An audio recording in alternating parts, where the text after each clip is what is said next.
I don't care if you've been pop locking and dropping like it's hot. This is Black and Black Times Infinity coming to you straight from the stack, smoking out fan with that dank I'm your host, your boy Blue, running up in this again on my far left, mixing up on the 1 and 2, choking out people on the 3 and 4. Cronus. Justice for Jordan Chiles, please. And on my far right, the oldest ninja in the world, the old ninja. I guess the new word for the year is big back, or phrase. I'm sorry, new phrase is big back. Big back. Big back. Okay. Yeah, all the kids are saying it. It's everywhere now. It's people with unfortunate genetics and where their fat stores go. No, apparently, as I found out, a big back means you just eat a lot, not necessarily that you're a big person. Oh man, I got some slang words that the Swedish had told me about, and I'm like, houseway. Mm-hmm. All right, statistics. Yes. Reese Canary? Oh. Canardi. Sure. Reese Canardi. Thank you very much for listening. We appreciate it. First in the chat is, I think, no one yet. We were on CP time, which if y'all didn't know, if you listen to this podcast and you have fair skin, that means fucking CP time is colored people time. So colored folks. Don't be saying that in public though. Might be a little late. Who's gonna punch you for saying CP time? No, just if you say colored people time, you might get punched. Oh yeah, you might get punched. Yeah. I can say it. Yeah, of course. Oh, you're talking about the white. Yeah, if you're white. Yeah, don't the fair skin or the pale skin or whatever you want to call them. You could just those people. You could just tell them that you know what it means, and you do like the wink. I can't do that. Don't say you people time. Yeah, it's not YPT. Yeah, don't say you people time. You definitely get punched. And that's when you like, if you're a woman, you like move your hair back behind your ear, and you show the Queen of Spades tattoo behind your ear. Just saying, she's down for the culture. Oh shit! Oh no, you did it. Did it BBC time. Man. BBC PT. Oh shit! I went there. That has a deeper meaning. I'm just gonna leave it alone. I'm not gonna go. Go deep. I will not tell you, fair-skinned folks, what Queen of Spades means. You can look up you can Google it. I'm just saying. Yeah, you can. Yeah. To be more specific, Queen of Spades tattoo, and you'll make sure that your search filter is like on adults.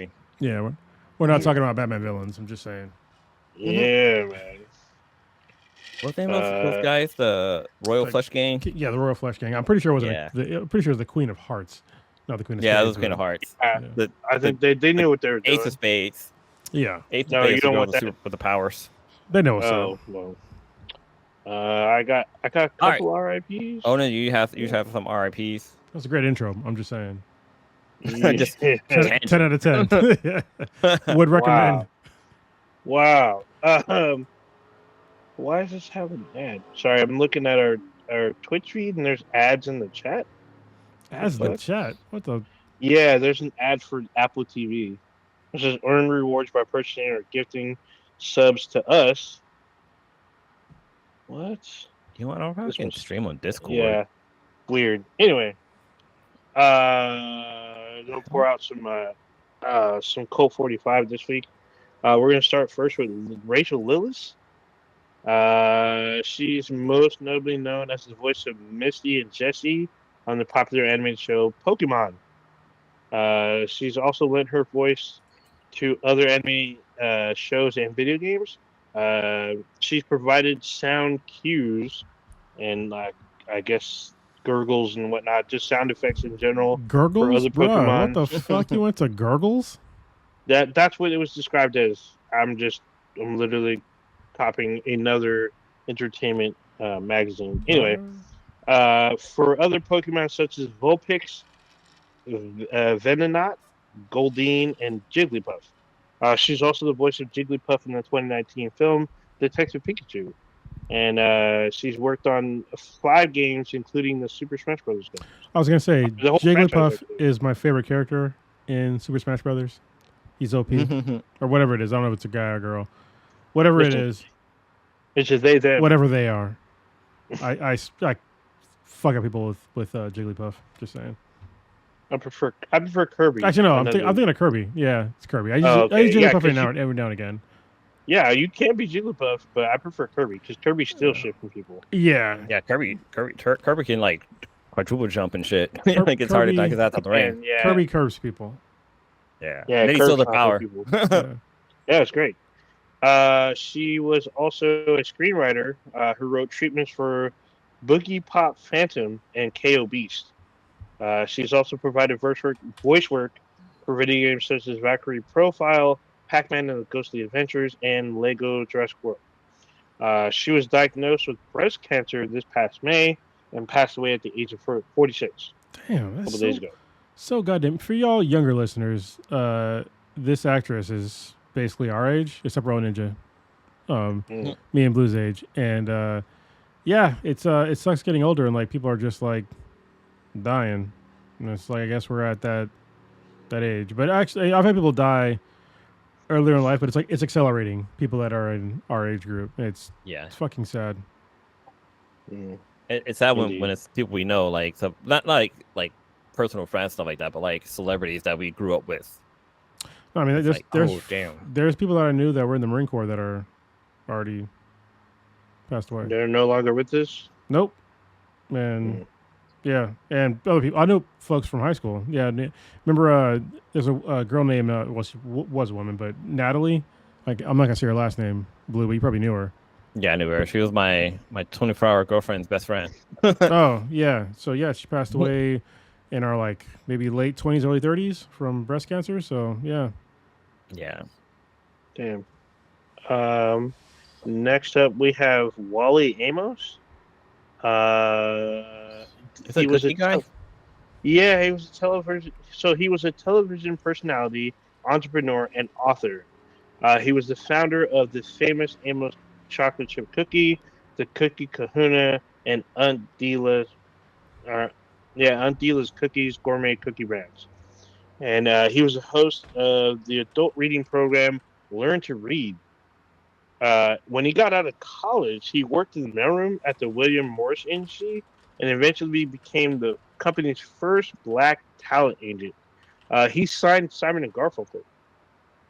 He headed up the department's rock and roll division. He opened his first famous Amos cookie store in LA in 1975 with a loan, a $25,000 loan from Marvin Gaye and Helen Reddy. His cookies earned him an appearance as himself in the TV show Taxi. In 1979, he joined Literacy Volunteers of America in 1981, and then he hosted the show, or in 1981, he hosted a show titled Learn to Read. Like I mentioned earlier, he helped thousands of adults learn how to read. He was a huge advocate for adult literacy. He was even given the Entrepreneurial Excellence Award by President Ronald Reagan at the White House in 1986. Unfortunately, he died today, I believe. I think it was today. Yes, today. Yeah, he died today due to complications of dementia at his home in Honolulu. He was 88. So, it's crazy that like Famous Amos is a pretty well-known cookie, and it wasn't until today that I learned that it was created by a black man. Yeah, I didn't know either. Yeah, no idea. All of history just, and plus all the stuff he just mentioned that he did was like helping like thousands of people learn how to read and like thousands of people learn how to read. He signed Simon and Garfunkel, like one of the most prolific, like I guess older, boomer, contemporary adult, I guess bands. I mean, they're still touring, as far as I know. Like still around. Like, and he was the one that signed them. So I didn't put this in because I didn't see it wasn't fact checked, but apparently he represented or signed on the Temptations, Sam Cooke, and Marvin Gaye. I don't see it verified, but that's what it's rumored to be. But apparently his signature was to invite clients to come in, and he would send them chocolate chip cookies with the invitation. That's crazy shit. Don't they have like Famous Amos in like malls, or am I thinking of the other cookie company? Maybe. You think of somebody else. They did at one point. Famous Amos cookies are usually prepackaged cookies. Prepackaged. Usually. Yeah, usually. I mean, I wouldn't be surprised if he was in a mall. Like his stores ran started in LA and then ran nationwide. So makes sense. The one thing that kind of somewhat bothers me, it shouldn't bother me, but it kind of does.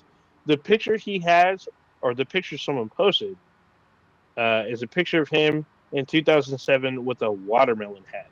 It's like a watermelon, like, it's not a fedora, but it's like a kind of like a top hat, kind of. It's not a top hat though. It's very telling. But this man was a very successful man. I didn't know too much about him, but he lived a very famous life. Like a lot of celebrities, especially in the 80s and 70s, they really liked. He was like very famous. Yeah, I see the hat you're talking about. Cookies. I see the hat you're talking about. Yeah, you see the hat? Yeah. It's kind of crazy. So I went to the famous Amos website just to kind of like look and see, and you would think they'll have some kind of tribute to him, like front and center. I mean, he's on here. He's listed in the About Us portion, but like that you think they would have something like honoring his memory since he's like the founder of the company. I think it's a little too fresh. So well, he passed. It looks like he passed away yesterday. He passed away yesterday. I'm thinking today was the 13th, but he passed away yesterday. I still think they're still probably reeling from and still trying to gather up, all of his assets and probably still notifying whatever family he has. He's got like 4 children? No, it says he only has 1. No, he has 4 children. Michael Amos, Gregory Amos, Sarah Amos, and musician Sean Amos. They're all his kids. Huh. He's a veteran. He was in the Air Force. Served 4 years. Yes, he started in the Air Force. That's what landed him in Hawaii. Yeah. He quit school and joined the Air Force. And then after the Air Force, he went to college. Then started his way in the mailroom and worked up to a talent agent and signed some of the most prolific musicians or musicians that are to this day. So you want to talk about this? That's definitely the. I want to say this. Some people would say Cinderella story. Some people may say the what was the American dream? The rag to riches. Rag to riches. Yeah. Back when everything was cheaper. Yeah, 100%. Right. When gas was like $1.75. People are always so quick to say, like "Oh, people are getting paid so little." But I'm like, all right, listen, all right. Back then, a house cost like $25,000. Yeah, you might have been making, $3 an hour, but a house now in the same place in some of these same places costs like $1 million fucking dollars, and nobody makes, most people don't make, $250,000 a year. So like, just put that in perspective. Yeah.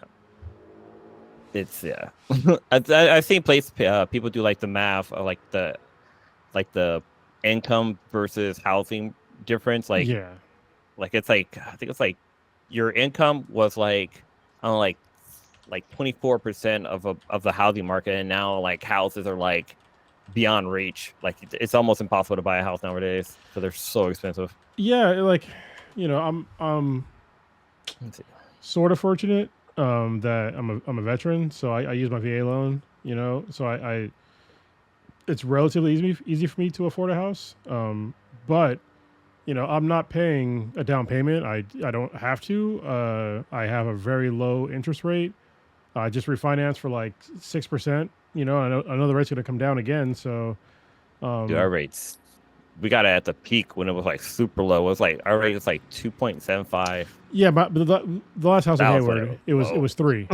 So yeah, and when I first moved into this place, my rate was like 6. It was like 6.675. So, and just going down like that, 675 percentage points or whatever, to what I am at now, it's going to save me like, I think like $500 or $600 for a mortgage. So, which is pretty insane. It's going to drop again. I'm going to refinance again in like 6 months. So, yeah, I feel for all the people that are out there that they don't have, VA benefits, that have to save up money, and that don't have rich parents or uncles or family members that can help them out getting a home. Like it's fucking damn near impossible. I couldn't imagine trying to come up with that kind of money. There are some some house like first there's some first time home buyer programs that are out there. There's one out here called Sentinel. So if you go to house.org, you can learn more about it. That's what the Sweetness and I did. So we got our house with no money down, but that was when it's cheaper interest rates. We got we got two loans basically. We had a loan for the down payment and a loan Yeah. for the other portion. Okay. And when we refinanced, we actually had enough in there where it covered the down payment part, so that part Okay. got taken out. Cool. I was But gonna go ahead. I'll tell you in a minute. one of the most craziest thing I learned in this, so you do this Sentinel class, and they teach you how to buy a house. They teach you about like getting a realtor and how like when you're buying a house, you don't pay the realtor doesn't get paid until they get a portion of the amount that the house sells for. So you're not paying your realtor at all. They tell you about how getting like home insurance. They tell you about like all the different first-time homebuyer program in your areas, like the low income stuff. Like there's all these different programs out there. But the one thing that like stuck me the most is that first-time homebuyer program is you can use it again. Like, so say you own a house, I've done it. you buy a house, you get the first-time homebuyer program, right? Well, let's say you sell your house. After 3 years, you're qualified for the first-time homebuyer program again. So you can sign up again and get like another house. So it's like this. It's something that you can't keep using. You're never disqualified from it unless you're in that 3-year window.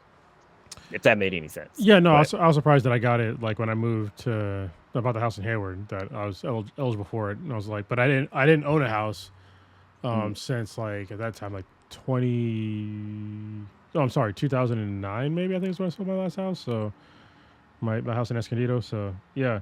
Anyway, I was gonna say with your double loan situation, just keep it in the back of your head to like make sure that second loan is paid off, because there's a thing now called zombie loans.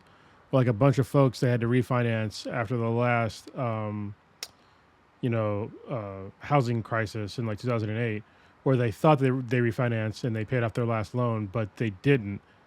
And now their houses, some of these people's houses are getting foreclosed on because they didn't pay, because they weren't getting notices on their other mortgage. Yeah. And so it's like a huge debacle now. And it's like, it should be illegal, because like these people that are like, already wealthy, they bought these zombie loans for like pennies on the dollar. So they'll buy it for like $1,000 and then demand, whatever the original cost was for the loan. And if they don't pay it, then they can, foreclose in their home. That was crazy. Yeah, that was like one of the clause with the second. It's called a second home loan, basically, and you don't have to pay anything until like you either refinance or like you get enough money to pay it back.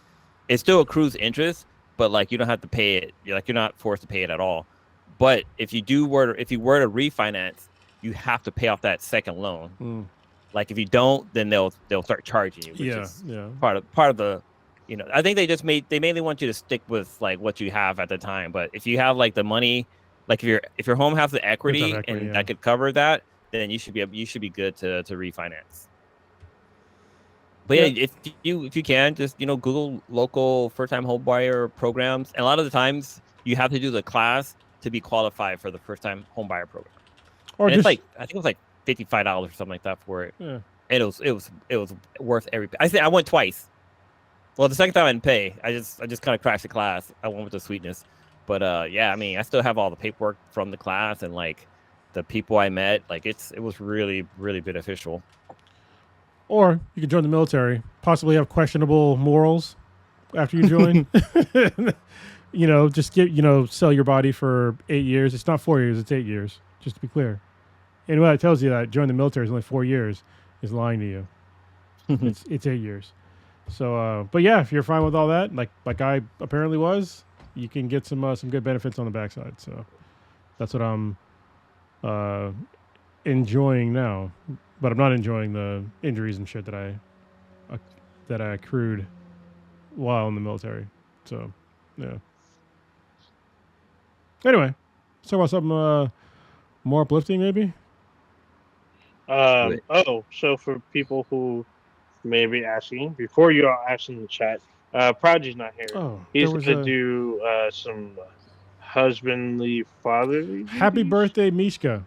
So it's her birthday today. I just want to say that first because we're going to have our first joint birthday in 5 fucking years, which is weird to say because we used to have joint birthday parties all the time, like every year up until the pandemic.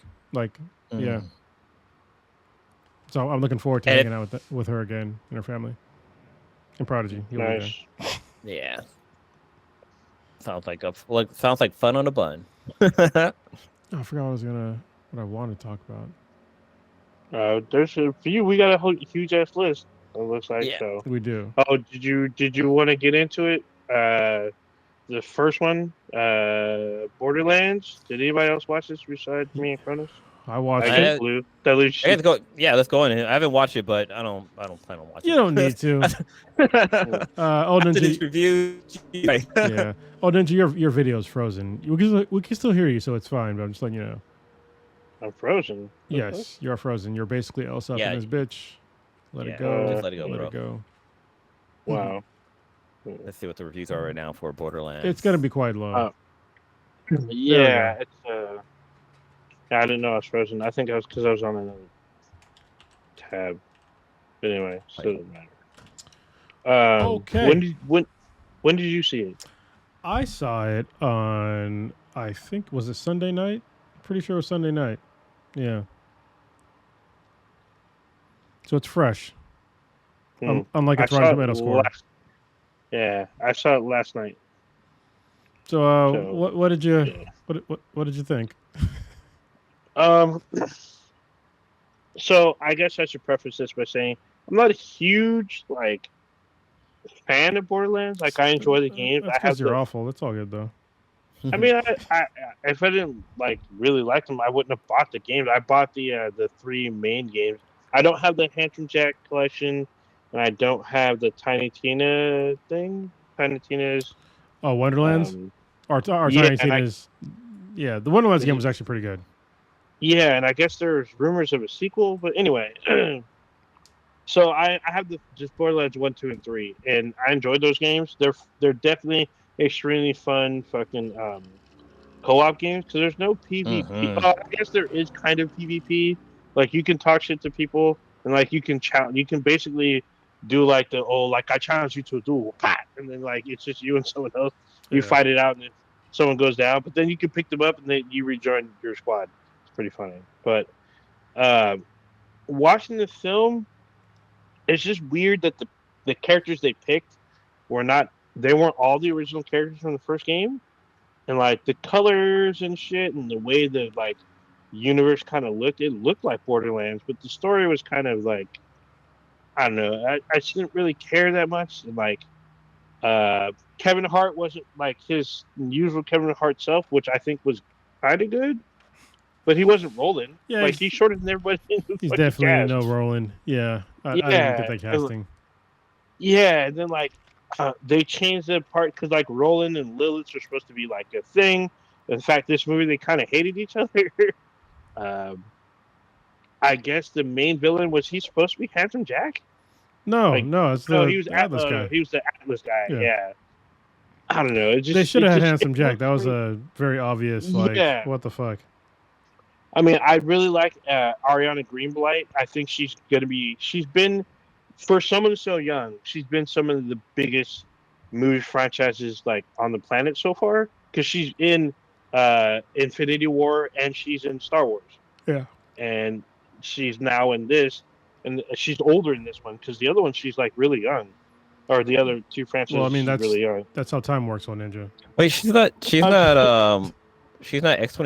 I thought she was X-23. No, it's not. It's not she's Daphne she's not Daphne King. She plays the young Gamora in Infinity War, and she plays a young. Oh, she also plays Ahsoka. Ahsoka, yeah. Yeah, she plays Ahsoka from the Clone Wars when he's when she literally one of the most revered seasons is when the Siege of Mandalore. She's Ahsoka during that time, and they don't show the fight between her and Darth Maul, but you get the idea. It's pretty awesome. Anyway, just seeing the cast, it has an amazing cast. Some of the cast members are kind of big time, and just seeing them in this kind of I don't want to say lazy, but it's just this movie should have been rated R.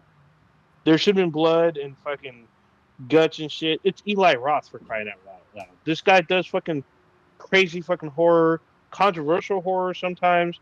He did Thanksgiving. That was his film. If anybody's seen Thanksgiving, that was apparently just a, what do they call it, vor fucking horrorcore fucking shit. He does this and he really scaled it back. So # release the Roth cut. I don't. So the movie, like seeing, so I'm a huge Borderlands fan. I remember I was telling you guys about this, or at least this is before I actually knew Old Ninja. This is back when I was like in Iraq. I was touting it to Prodigy because it was a PC game only. This is back when I was almost exclusively a PC gamer. Back when I was in Iraq and in Qatar, and I was telling him about it, about how cool the first Borderlands was, and so I'm a huge fan of the series.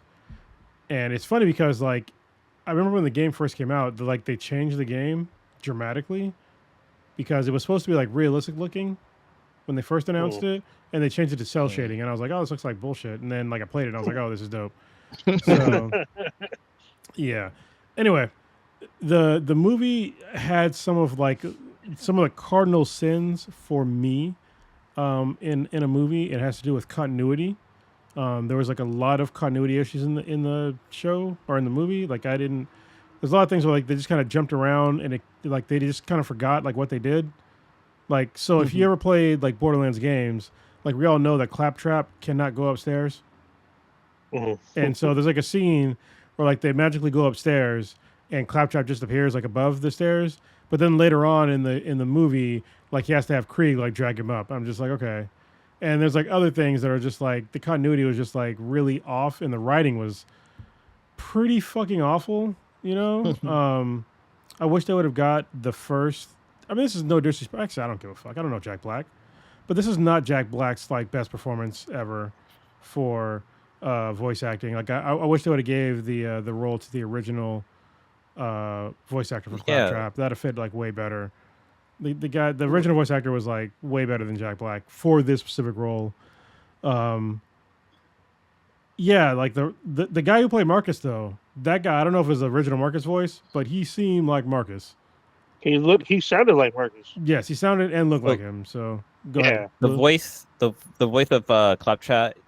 Claptrap in the game is David Eden. Edding. The guy was dope. Yes. Yeah. He was the voice of Claptrap in all 4 games. Yeah. Or the first 4 Borderlands games. They should have. He was replaced by Jim Foronda for Borderlands 2 VR and a couple of the other expansions. Yeah, this should have just brought the guy back.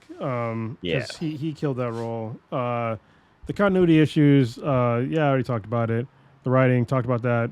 Another thing that was, I guess, I'll give a positive about it was like literally seeing Borderlands in a movie was pretty cool. I think like the way it visually looked was very keeping with like Borderlands. Like I feel like they respected that sort of source material. Like when Lilith first brought out her Infinity Pistol, like I was like, I know exactly what the fuck that is. Like I knew it was an Infinity Pistol, and then they talk about it later on in the movie, which is cool. But yeah, there's like I wish they would have brought like more grenades in, like talked about like the grenade stuff and like the shield stuff. Like they didn't talk about that. Only like one guy had shields in the movie.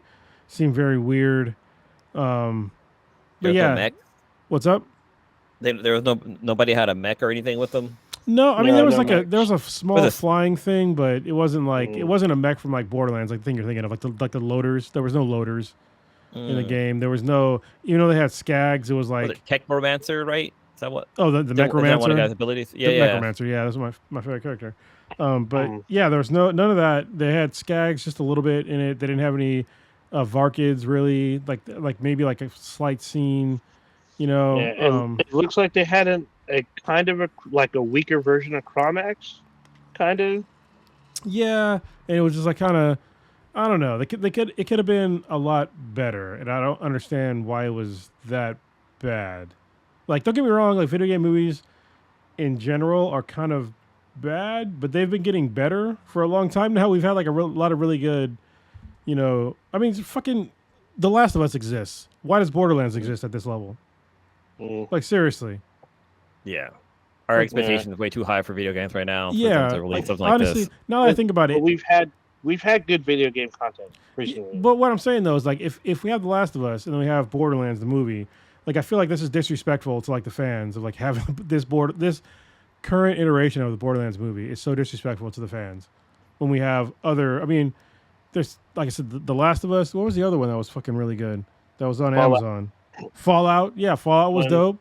Like, Mm. what the fuck? Those. Come on. These are TV what was the shows. other one? Yeah, someone posted there's one. I mean, a lot of people really like Halo, even though I thought Halo was cool, but it wasn't Halo. But it was really popular. That's because you're old and irrelevant. It's all good. I suppose, but it got two. I mean, got 2 seasons. There's a fourth one. Uncharted, was that a good? That was pretty good, right? I didn't watch it. the Was okay. Yeah. The movie was okay. It's on Netflix now, so, and they're doing a sequel. So there you go. The movie was okay. The Uncharted film was okay. That one could have been way better. I can't think of any ones that aren't animated. Yeah, Sonic was good. Give me 1 second. I got it. That's right. Mario Sonic Brothers was good, and we've gotten like what two different Tomb Raiders, and we're getting another Tomb Raider. So we're getting a anime Tomb Raider on Netflix later this year, voiced by Haley Atwell, and we're getting apparently it's stalled for as far as I know, but they're doing a live action Lara Croft series for Prime, but apparently it's been stalling a little bit because there's some director issues. Is it animated or live action? That one's live action for Prime. The animated one will be on Netflix. That one's pretty. There's a trailer for the animated one already. It's not like huge or long. Oh, also we had Arcane. Arcane was amazing, even though it's an anime. Still fucking. Yeah. So I feel bad is that like you have a lot of kind of well known, like you have Kate Blanchett. She's like, I don't know, she's won probably like 50, 11 Oscars. As Lilith. I mean, I know like a lot of the fan base is complaining she might be older, but she's a more than capable actress or actor. Pairing her with Kevin Hart was kind of weird because as Borderlands fans know that they have a romantic like past. There's none of that in the film. I kind of figured there would be. Jamie Lee Curtis's Tannis, that was kind of off-putting, but it was kind of funny. She was pretty funny as a role, but kind of useless a little bit. But it is what it is. The one who I really like, I forgot that she's in the film, was Janina Gavankar. She plays Janine Garofalo. No, Janina Gavankar. She's in True Blood. She's also in Battlefront 2. She's the main character in that. She's been doing shit for a while. She also took over. Oh, that is her. I knew I knew that fucking face. Janina Gavankar. She's Iden Versio. She's in True Blood. She's Sam's girlfriend. She's the other shapeshifter. Yeah, but she was also in the fucking. She was in Showgirls. Battlestar Galactica, wasn't she? She might have been. I'm pretty sure she was. No, I don't know. So I remember she geeked out meeting the cast of Battlestar. I don't think she was on it. I know she was a huge fan. She was a huge fan. She took over for if anybody else watched Sleepy Hollow, she's in the last season. She took over Nicole Berry's like main cast. She literally replaced the main character and carried like the end of the season. It was very crazy. But, she was the voice of Selena Kyle Catwoman in the Batman series.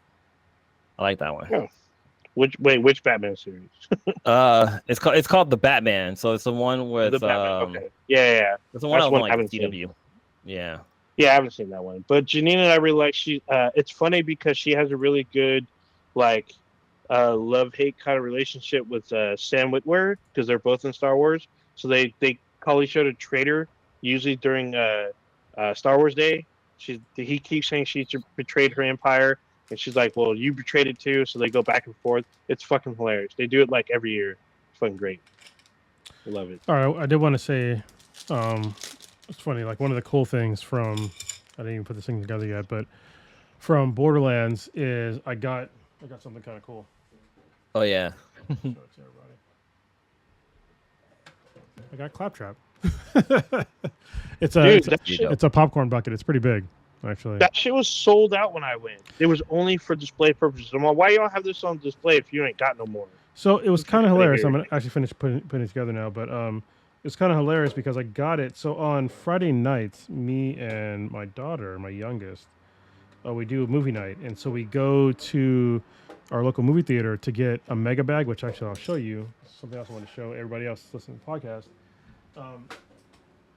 So if you go to an AMC theater, you can get this thing called the mega bag. Obviously, this is like half eaten, but you can get this big ass bag of popcorn and take it home. Huge. It's like... Oh shit! I think it's like $17 or $19, something like that. But it's like a big ass bag of popcorn. Does it come with a drink too? No. It's just for you to like take I mean, you could eat in the theater if you want, but yes, usually I'll go to the theater, I'll get this thing, and I'll take it home, and they give you like the oil too, which is dope. Oh shit! Yeah, so it's relatively cheap for like the amount of popcorn that you get, and it'll last you for probably a long time. I'm a huge popcorn fan. Y'all probably know me, but I try not to eat as much of it anymore. But so yeah, on Fridays, me and my daughter, we go and pick up some popcorn and then pick a movie to watch that night at home. So, pro tip: That's cool. AMC theaters. I'm literally. I used to My cousin go to movie theaters. I guess my cousin loves movie popcorn, so I'm letting her know right this second. Yeah. there was like a time where I would go to movies. I wanted to go see a movie. I would just go to a concession stand and buy like a hot dog and like a drink and like just leave. Yeah, because like movie hot dogs just hit differently versus like where I don't know. I would never buy that 7-Eleven, but like I don't know, just it was simple, quick, get in, get out, you're done. Get your toppings, bounce. Yeah, I feel. But then they made it so all the condiments was like in packets. They used to have like the little like the little container where you just scoop it onto your thing. But then they moved everything to like little packets. That just made it a pain. Yeah, I think that people don't know that you can just walk into a movie theater and just like get food and just like even though the food is expensive, but I mean it's hell expensive. But the popcorn is I mean the popcorn is the best, right? So. Just go there and get popcorn. You could just take it and leave. Mm-hmm. Life hack.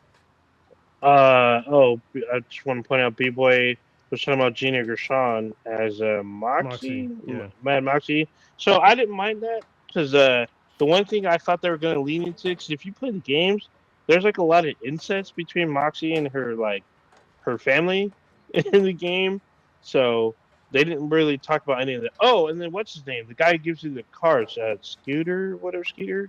Skeeter. Yeah, he wasn't really. Yeah, he's not even in it. Was he in it? I didn't see him. No, but there was the big. There was a phrase. Name? No. What was the? There was like a Big Bertha or something like that. No, Tiny. Name. It wasn't Tiny. It wasn't Tiny Tina. No, it wasn't Tiny Tina. In the movie. I forget. I could see like her country ass face. Yeah, and her overalls. Yeah, Yeah, that's the sister. Ellie. Yeah, Ellie, the fat mechanic. Yeah. Yeah. I look it up. It's crazy shit. And her country accent. It is. Yeah, it is Ellie. Okay. She's like there's a cameo of her in the like near the end. Oh, that's cool. Oh shit. But she's not that big, so I guess it'd be hard to do because Ellie is like she's quite large. Well, right now it looks like on Rotten Tomatoes this is sitting at a 9 by the critics, but it's got a 9%. A 9%. 9%. On Okay, the tomato meter. Whew, I thought you were talking about like 9 out of 10. I was like, no, 9, as in 9 out of 100. Gotcha. But it's got 52 as the audience score, which is still bad. But okay, so apparently Scooter is at the end also. I must have missed it. Higher. So I mean, I can't in good faith recommend people go see this movie in the theater. Wait for streaming. If you're gonna watch this, wait for streaming. Go to the theater, buy your bag of popcorn, and then come home and watch it when it's on Netflix or Paramount Plus or whatever the fuck. No, I mean, look, if you're a Borderlands fan only, it's worth watching. It's not a good movie, but it is cool to see like the Borderlands universe brought into like sort of real life. But other than that, if you are not a Borderlands fan, just fucking stay away. Don't watch it at all. Like it's awful. Like outside of that context. Like I think if I was not a Borderlands fan, I would have fucking hated this movie. Like more than more than a what's that guy's name? That fucking jackass. Zack Snyder. Zack Snyder, yeah, more than Zack Snyder. James Cameron. Yeah, it's worse than a Zack Snyder film. So, are there like a lot of the like references from the game? Like, is there like the golden keys that you have like a code for, or is there like there's like no crazy golden keys. infinite weapons that come up? Well, are there any OP weapons? There's the Infinity Pistol that's like in the very beginning, which was like dope. That like brought me in immediately. And you know there's a person in the game or in the show that can phase shift, so that's an obvious throwback to the game. There's a psycho in it. There's a lot of psychos, but there's Krieg is in it. So Krieg is like the good psycho, and like him giving it like his random fucking talking points. Like he does that pretty well in the movie. Tiny Tina was decent. I didn't like Roland like at all because he didn't do like any like Roland things. Like he didn't toss out a fucking a sentry, like a shield or like a drone or like whatever, a sentry, whatever. Like he dual wielded at one point, but I mean honestly, the dual wielding of Lilith was way better. Tongue twister. Yeah, that was a lot of words. But yeah, like I said, if you play the game, watch it. But I mean, I'm not giving it a high recommendation, but it's cool to see. Honestly, I don't know why the fuck they didn't go with Handsome Jack. Like that's so confusing to me. Handsome Jack is the best villain in Borderlands. Like all of them. I couldn't tell you. No idea. They were trying to save them up for if they had a sequel, but there will be no sequel. Yeah, it won't be a sequel. There'll be a reboot. Yeah, a remaster or not remaster. Yeah. No, it'll be a reboot unless they release the Roth cut where there's hella blood and shit. Yeah, prequel. I don't, Handsome Jack prequel. I don't see that shit happening. It didn't make a lot of money. I don't think they even made up a 1% of their budget so far. So I think they might have made 1% by yesterday. It's to me, it's deserved. It just sucks. I mean, out of all the video game content we've been getting recently, especially both animation and live action, they've been taking better care. This one feels like a kind of like, I don't know. I expected more from Eli Roth. So, yeah, me too. I feel like this was like the early 2000s level of let's make a game movie. Like it feels like an Uwe Boll level. Like let's make a game movie. No, not that it's level. Fucking bad. So, you know what this was like? This was like you remember Doom with The Rock and Carl Urban? It was like yes. That. Yeah, okay. Yeah. So right now this is sitting worldwide at 17 million. And it costs like 120. Well, Wiki is saying it's 120 to make. Okay. But that usually doesn't include like ads and all the other stuff. It includes marketing too. So, I mean, somebody had to make my claptrap, right? So that probably cost some money. That was worth it though. You know, like I said, what's funny is I actually got the claptrap before I watched the movie because I got it the Friday because I had my daughter with me, and I was just like, I saw they had some still, and I was like, "Do you guys have some left?" She was like, "Yeah." I was like, "All right, let me fucking get it." Wait, so how much was it? Is it that on? Does it come with popcorn for free? I mean, you can get popcorn, but I already had like a big ass bag of popcorn, so I was like, "Don't fill it up," because that's like I'm not a glutton. So it was. I think it was like $40. So yes, it's expensive. $39.99. Yeah, but I'm actually kind of into the whole cool like popcorn bucket things now. So like, obviously Dune kind of like made it more popular, and then Deadpool and Wolverine did the funny ones. Then we had the Dune bucket. Oh my God. Then we had Borderlands, but Aliens Romulus has one that it looks fucking dope. It lights up. It's got a face. It's got a face hugger on the outside, like crawling up it. It looks like a vat thing, like a thing that's supposed to contain the face hugger, and it lights up green. Shit looks dope. I'm all for it. They're all like, yes, they're frivolous purchases. I understand that it's $40 you don't need to spend, but it's a way you can further contribute to whatever franchise that you're going to go watch or just enjoy, and also you're going to help out the movie theaters more. So if you can afford it and it looks cool to you, like get them. It's cool. Yeah, so I think Alien Romulus has two. I think there's a bucket and a cup, like a drink, like a commemorative cup type thing. Okay. Yeah. So the popcorn bucket, it looks like a fucking power cell. It looks fucking dope. It's like, yeah, it does have. This looks like this might be more than $40 because this looks really fucking cool. Dope. Yeah. It looks like you can get it only from Regal's theaters are going to carry it. I think. It's about to riot. Fuck all that. I almost gave the Seth Rogen laugh right there. That was funny. Yeah. What the fuck? I don't see it saying it's exclusive, but it could be. That'd be fucked up. Or but it looks like this might be open to everybody. Yeah, it doesn't. As one area says at it's all available at Regal. Maybe Regal's the only one around them. I don't know. Being here in the Bay, we got almost everything here. So Yeah. Oh wait, Pretty is crazy. Regal the name of the director? Oh no, it says Regal No, Theater Chain. Regal's Theater. Yeah, there's a Regal in Dublin. Oh no, there's a Regal right here in Hayward, isn't there? No, I know there's only one in Dublin. Yeah, there's one in Dublin. That's I the think there's IMAX one, right? in. Yeah, that's Yeah. the big one. That's the Fall to Your Death IMAX. That's the real IMAX. Yeah, there's also the one at the Tech Museum because I didn't realize That's also there's a a real big IMAX. ass. Yeah. It's Yeah, that's you a fucking dome fall with IMAX. it. Yeah. Yes. Okay, is so- the Dome IMAX. It looks like different theaters are going to have different ones. So it says there Even are better. already 2 other major popcorn buckets designed for Alien Romulus that fans might have their eyes on. Cinemark is a full xenomorph head that Oh, fans shit. can shit. stuff with Yeah. popcorn. Might have to While the see this movie AMC is a twice. classic tin with a plastic face cover wrapped around it. I mean, Yeah, it looks honestly, like- The circle one, this one looks fucking cool as fuck. I'm gonna give you some Negrodamus shit right here. All right, this is a great time to introduce moviegoers to these like novelty things for like watching a movie. I expect that next year that this trend is gonna ramp up to like more than just popcorn buckets. I think it's gonna be toys and other exclusive merchandise to go along with movies. And the reason why I'm saying that is because I know that later on this, well, I'm pretty sure in September they're going to lower interest rates, and that is going to make money and borrowing money way more easy for people.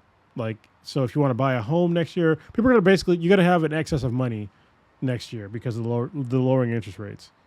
So be prepared for that. I think that a lot of industries are trying to like poke their fingers and see like where can we extract some extra money out of people. The buckets are obviously one. This is an easy one. I mean, honestly, $40 for a fucking novelty item seems kind of insane, but I mean, I did it because it's fucking cool. So, if it's sold out, then obviously, if it's sold out for a movie that nobody fucking watched, you know what I mean? Yeah, I was sold out when I went. They only had a certain amount. And the thing is, when you look like, for those of you who are listening via audio, when you see the popcorn bucket, it has really detailed craftsmanship to that shit. I was like, what the fuck? I'm like, what? I thought it was a statue. And I looked at the bucket and they had the price on this shit. I'm like, what the fuck? I mean, if you're looking at, if you're watching really the podcast, you can see like the eye of Claptrap is like it's Does it light up? translucent, but it's reflective. So and it's okay. like it's made out of like metal. So and his arms articulate, you know, and like it's got like it moves a little bit, but it's like it's actually it's really nicely done. Like, yeah, it's really good craftsmanship it's for not, sure. Yeah, it's not like the super extreme fucking level of detail, but it's like way better than what you would think if I gave this to you. Actually, maybe it does light up. Shit. Hold on. Does it? There's like a button thing here. Oh, I got to pull it out. Hold on. I didn't know this even. I didn't know this. But Oh, it lights up. I can see. it does light up. Lights up. What the hell? Oh, Holy shit. shit. Bright as fuck. Yeah, so I decided to go on eBay to see how much these are like selling for. They're Oh going shit! for, I like fucking just popped his eye out.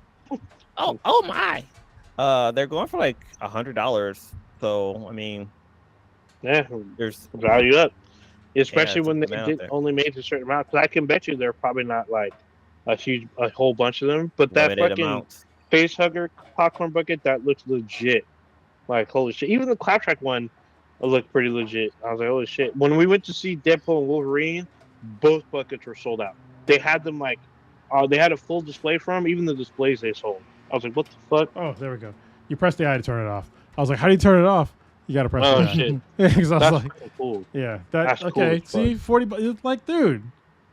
Damn. Now I should go get one. Dude, I'm going to go see if they'll sell it to me. The Dune pocket, No, I can't. the Dune popcorn bucket is selling for about 100, like 100 to 150. Wow. That's what I'm seeing Yeah. right now. Yeah, so if you're a collectible person, like, get it. I'm sorry. The I Dune can't one, trust- all you need is a little bit can't of trust a the little ones- KY. And, Yeah, we I have can't trust no one that's reselling the Doom bucket. 'Cause I already know what they probably did. You to don't it. you don't I need no know. KY. You got to keep it, movie accurate. You got to use some fucking sand. Oh, Some spice. Get up in there. damn. Don't be worried about some friction. It's just friction burns, bro. That shit'll heal. I'm just saying. Oh, hell. better than Bob Wire. That's Yeah. fucking horrible. terrible. God Oh dang. my god, do that. To the All right. So I'm looking forward to Alien Romulus. It's already getting really good reviews. Someone already told me it was like really good, and they don't even like fucking sci-fi. So I was like, holy shit. So the early reviews are really positive. Apparently it's out this weekend. Yeah, I think Is that so. right? Yeah. I mean, Yeah. the So preview is like it looks like the old school Alien and Aliens movies, yes, it which were excellent. do. And I honestly I like feel Aliens 3 was actually I liked it too, but it wasn't Aliens. Aliens was like the quintessential Mm-hmm. alien movie. That shit was insane. well from like the trailers, something I've noticed. I mean, maybe it's just been a while since I've seen the last three. Is that I feel like you never really got to see the face huggers face raping people like you do in the trailer, because like you can see like the penis and stuff going into the mouth. I'm like, oh damn, I don't remember seeing that before. You know, actually, you know what's funny is that we all think it's like a penis, but I don't think it's a penis Oh yeah, Um, it's like a because it drops weird. eggs. Yeah. It So- just I guess drops it's like eggs. Yeah, it'd be like a what is it? fallopian tube. It just yeah. I don't know. It drops eggs and then it dies. It literally dies. It's like I'm pretty sure the facehuggers have to be, or at least I'm anthropomorphizing because I'm a human, but using human anatomy, it'd have to be a female because it's dropping an egg into your body That is true. by I'm raping trying you to find down your throat. Mm-hmm. it looks like it actually looks like a vagina. Like Yeah, because face hugger when it's like open up. Yeah, yeah. Yeah, It's quite gross. H.R. Geiger was a very weird guy. So It's weird. I think weird doesn't really classify it. I've seen his books, his art books, and everything's extremely it's all sexual. phallic and Yeah. sexual and but also like gross and shit. Sometimes they're cool because he did the design for Aliens as well as this movie called Species. Yeah, And if you look that at was- Species, yeah. it's very reminiscent of fucking Alien. It's like it looks like the alien queen with eyes, kind of. H.R. Geiger was just a very horny man. That might be the Guess name of so. this name of the podcast. H.R. Geiger was horny, but you know, We'll see. Might get So- something else in time. This face hugger implantation of the human host says that tube that delivers the egg is called the egg. Oh shit, I can't read. It's too small. Let me see if I can make my screen bigger. But it's get your glasses. Question on, is if fucking I can- man. they're not even in here. I can make the image bigger. So for everybody listening to the podcast, I have terrible vision, like way worse than Blues. I wear contacts though, so I'm just gently making fun of him. So the egg proboscis. Am I pronouncing that right?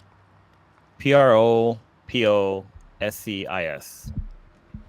Implant egg via host esophagus. Proboscis. I can't pronounce that word. I have to look it up. But I think what I think is funny is that like none of them like really figures it out until like it's way too late. It's like you don't feel something growing inside of your stomach, Yeah. but and then it goes into your chest. Like you would feel all those things happening. Like your organs are getting literally rearranged, which is the way I like to do it. I'm just saying, know what I'm saying? God damn. Dang. It's all, But it's not in a all long up in time, the though. Dutch. Yeah, still though. I'm looking forward to this movie. I think this movie will probably tell the tale on how the colony got infected. So it's 'Cause called supposed to- proboscis. It's supposed to take place in between Aliens and Alien 3. Or no, I'm sorry, Alien 1 and Alien 2. So it's supposed to be, I guess, a direct sequel. But we're also getting an Alien TV series as well. So this might ramp it up. The Alien TV series, I think, is either December or early 2025. I forgot the name. But I've seen some what's it called? Just like fucking storyboards for the show. It looks pretty fucked up too. So it's just weird because I think the show is going to be on FX, which will probably end up on Hulu or something. Oh, okay, I see it. Egg proboscis. I think it might be spelled wrong because when I did a Google search, it says proboscis, which is like that little thing that like butterfly have to like eat nectar. Gross. Okay. Proboscis. So it's the nose of a mammal, especially when it's long and mobile, such as the trunk of an elephant or the snout of a tapir. I don't know what the hell that is either, but it says the sucking mouth part of a butterfly, the elongating mouth sucking part of a butterfly. Well, it's because like a tongue comes out of it. That's probably why. Yeah. So yeah, it says 2 places now. It says proboscis. So yeah, they're pretty gross. Just saying, like getting face raped. Getting face raped by something that looks like a spider. By a spider, yeah, that fucks you with the pussy. Just it's all bad. Yeah, and it chokes you at the same time because when you try to take it off, it like squeezes your throat, like trying to kill the host. So it's like I'm gonna plant these eggs or I'm killing the host. You know what's funny is like, why don't you dang. just like bite it off? But then I guess you would have acid down your throat. Yeah, you die. But I mean, I would, but you wouldn't know that though. So I would 100%, like, given like the options of like, yeah, I'm biting that motherfucking thing off.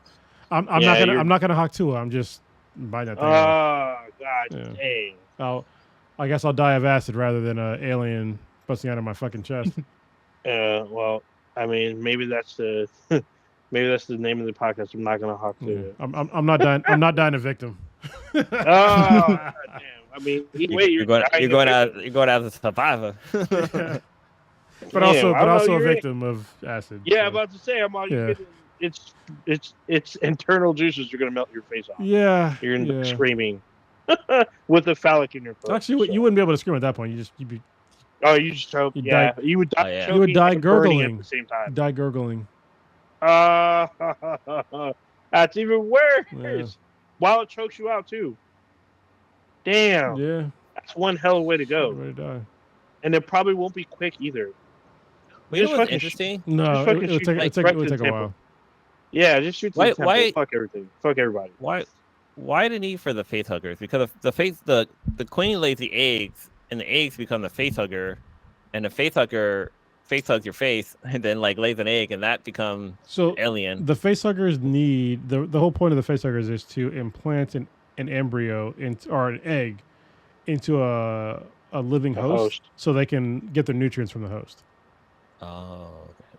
So they need nutrients to grow, and they also take the genetic materials to modify the way that the alien that comes out of them is going to look. So if you go to if you watch Aliens 3, the first face hugger got to a dog, and so the first alien that you see from that is very dog-like. Mm-hmm. And so when you watch all the other ones from the humans, they're very human-like. When you watch like in Alien vs Predator, it becomes very predator-like. So it's a very adaptive species. And I think the point of it is, so like no matter where the aliens go, that they're already adapted to that environment.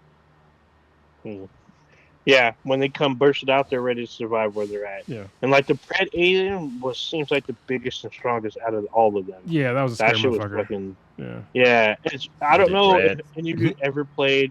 Probably the best game of that franchise was Aliens vs Predator Part 2.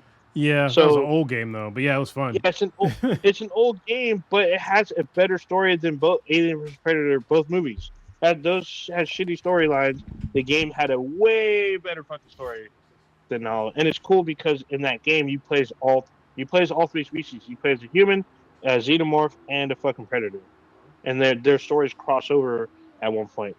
And you end up playing each one. It's fucking great. I remember you play as a face hugger. You're like crawling on the ground. So that's the first page. That's the first stage of the alien because when you play the game, you start out as a Marine, and then like you end up, they're hunting a predator because they're wondering what the fuck happened, and then like an alien infestation busts out at the colony that you're at, and then like you have to eventually kind of work with the predator to help clear the infestation because the predator is hunting the queen, and like the humans don't believe there's a queen. Then the humans betray each other, so you have the Marines versus the corporation.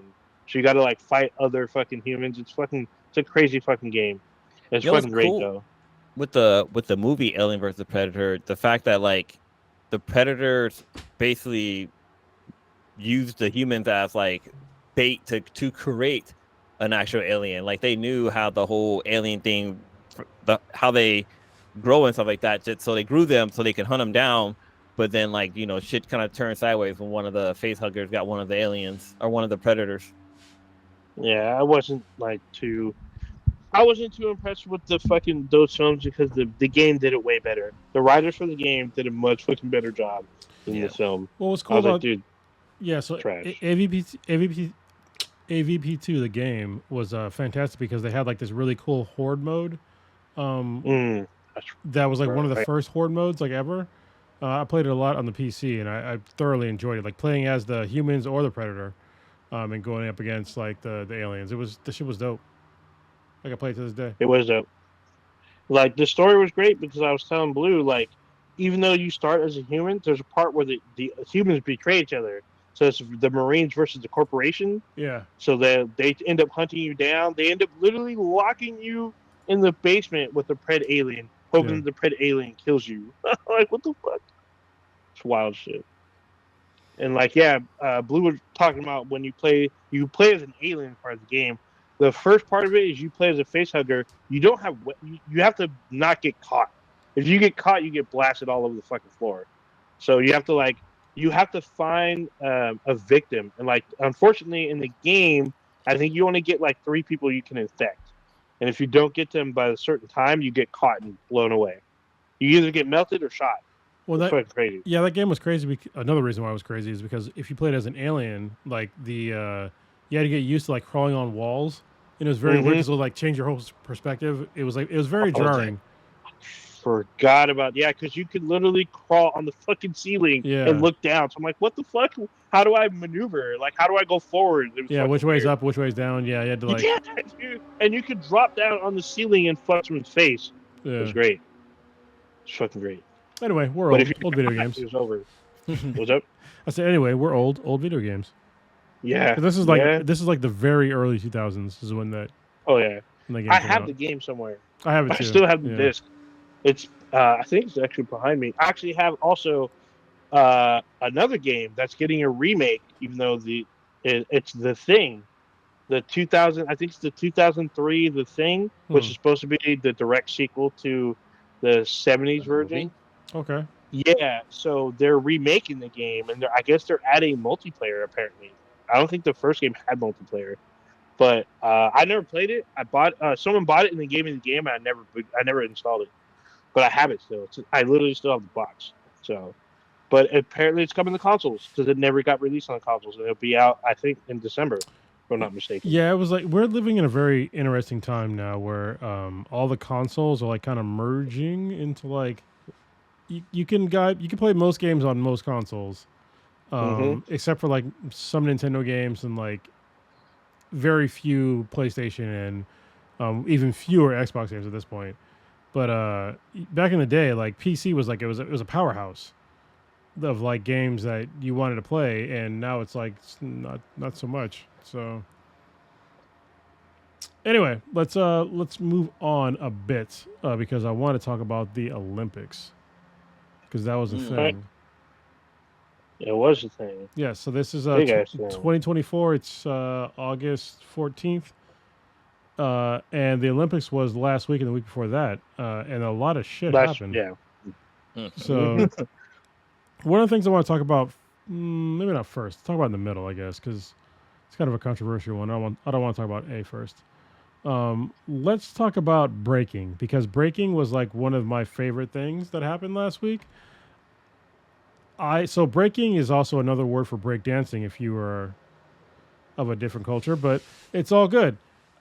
It was cool to see breaking come to the Olympics because it is an amazing display of athleticism.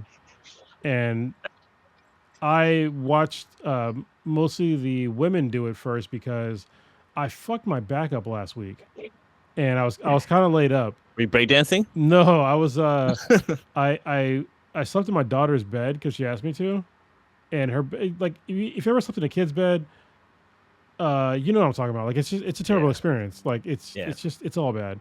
It's firm. Yeah, actually hers is not actually that firm. It's a little softer, but it's still like I got to sleep on like the very extreme edge, Then she kicks me around and shit. Yeah, there you Oh, go. yeah. The game.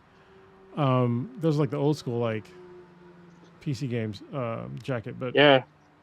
so I went from that, and then I went to go do jujitsu like the next day, and I was doing something, and I just fucked my shoulder, my left shoulder back was like totally fucked. And I was laid up. But luckily, like that day, I was looking to see if like my normal like masseuse had availability like the next day, and she did. So that was cool. Different story.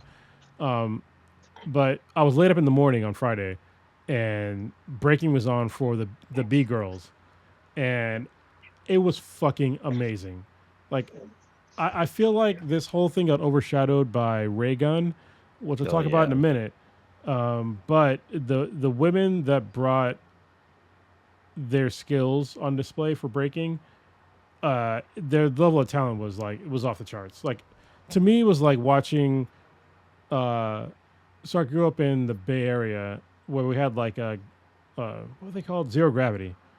It was like Oh, basically yeah, I watching remember like that. zero gravity level of like breaking like with women. And I was like, this doesn't even seem fucking possible.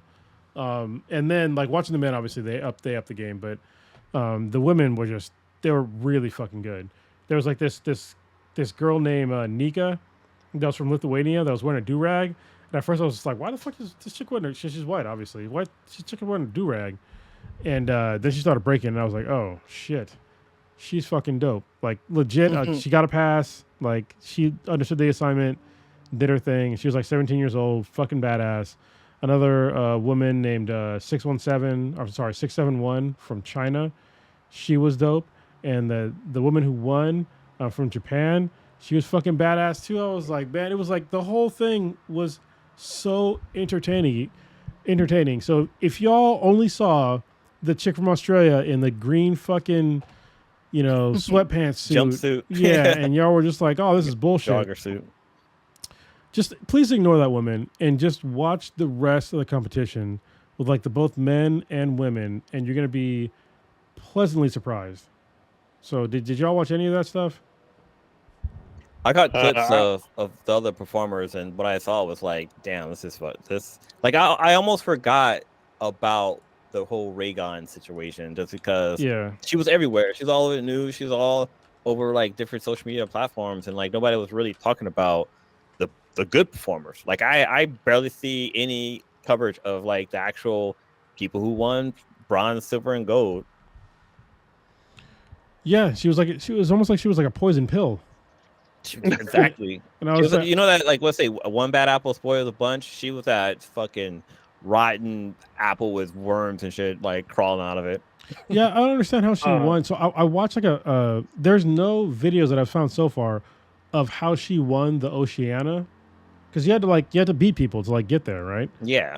And so I watched one of the people that she went up against, and that she supposedly beat for Oceania, and she was like pretty good. She wasn't like as good as like obviously the gold, bronze, or gold, silver, or bronze level, but she was good. She was definitely better than Raygun, and I can't see because there's like some rumors about how her husband or some shit was like on the fucking those committee. are Like they started the legit committee rumors. for breakdancing and like apparently those are legit rumors because he wasn't on the Olympic. He wasn't an Olympic judge, even though he was there, but he wasn't with the judges. He was in the crowd, and like Oceania, I guess he couldn't be a part of it either.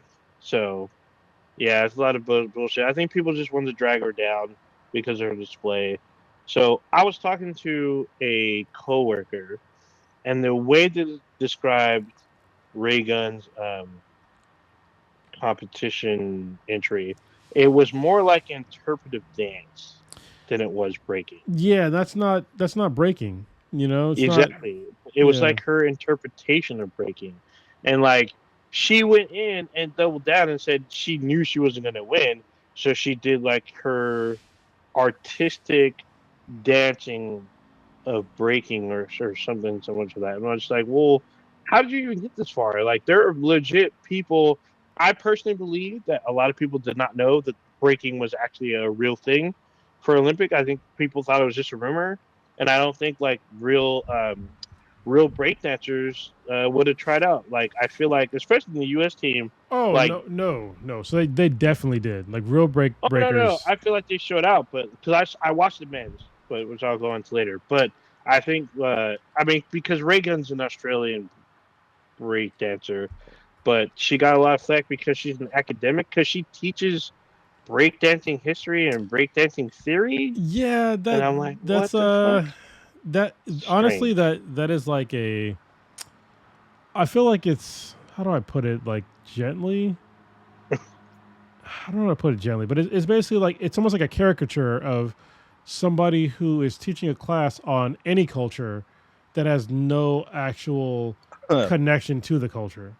Yeah. And that's what we saw with Raygunn and her interpretation of breaking at the Olympics. Like she didn't understand like what you really had to do. Like, yes, you can like move around sort of to the beat, but there's like certain things you got to do. And these are the things that, first of all, breaking at the Olympics is the way they judged it was way different from like what I'm used to like viewing for like any kind of breaking at all. So like when I used to go and watch breaking when I was younger, there was no like there was, first of all, there was no judging because there was no really competitions. Like people just, it was whoever got the crowd hyped, right? That's who won.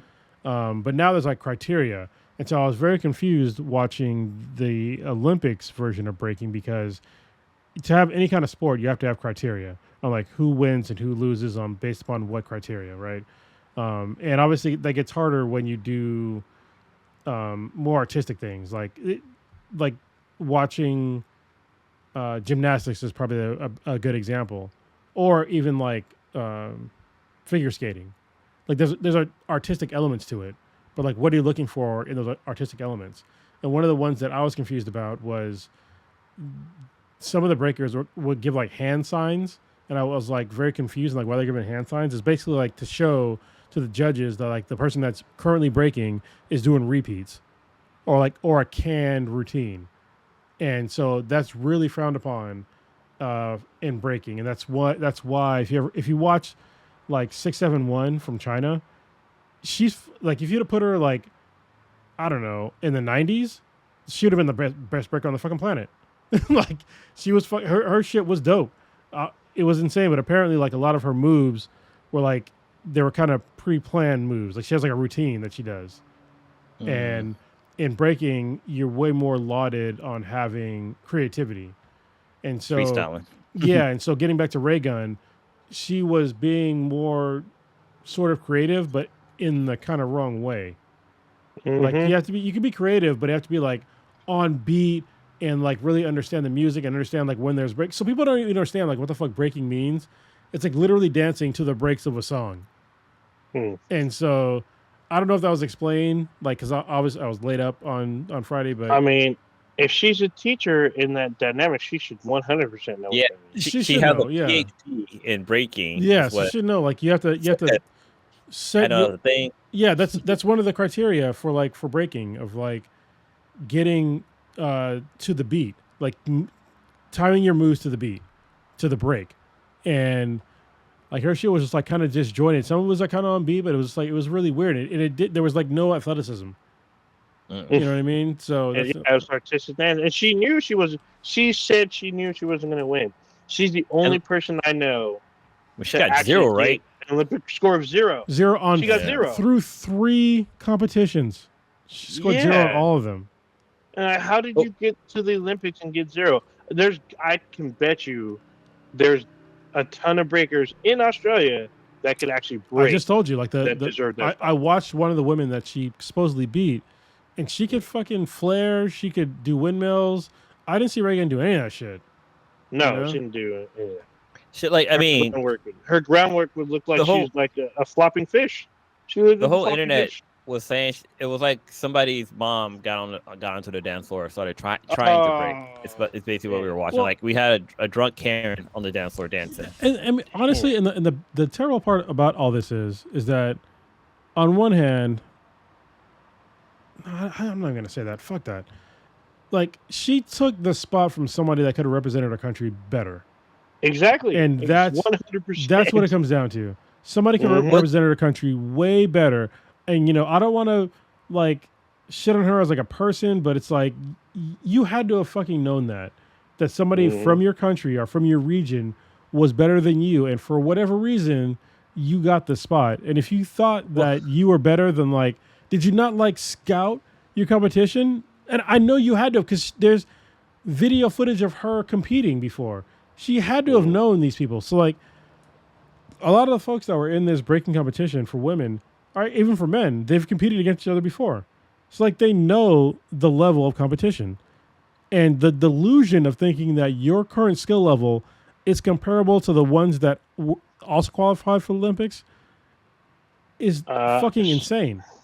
So See, it's kind of I think that similar. she knew. I think that she knew because I read her. I didn't watch the video. I read her interview, and she said she knew she wasn't going to win because these people she's breaking were a lot. She's like 36, and she knew the people she's going up against were younger and like more athletic than her, and she wasn't going to be able to pull off those moves. And I'm like, See, why are you competing?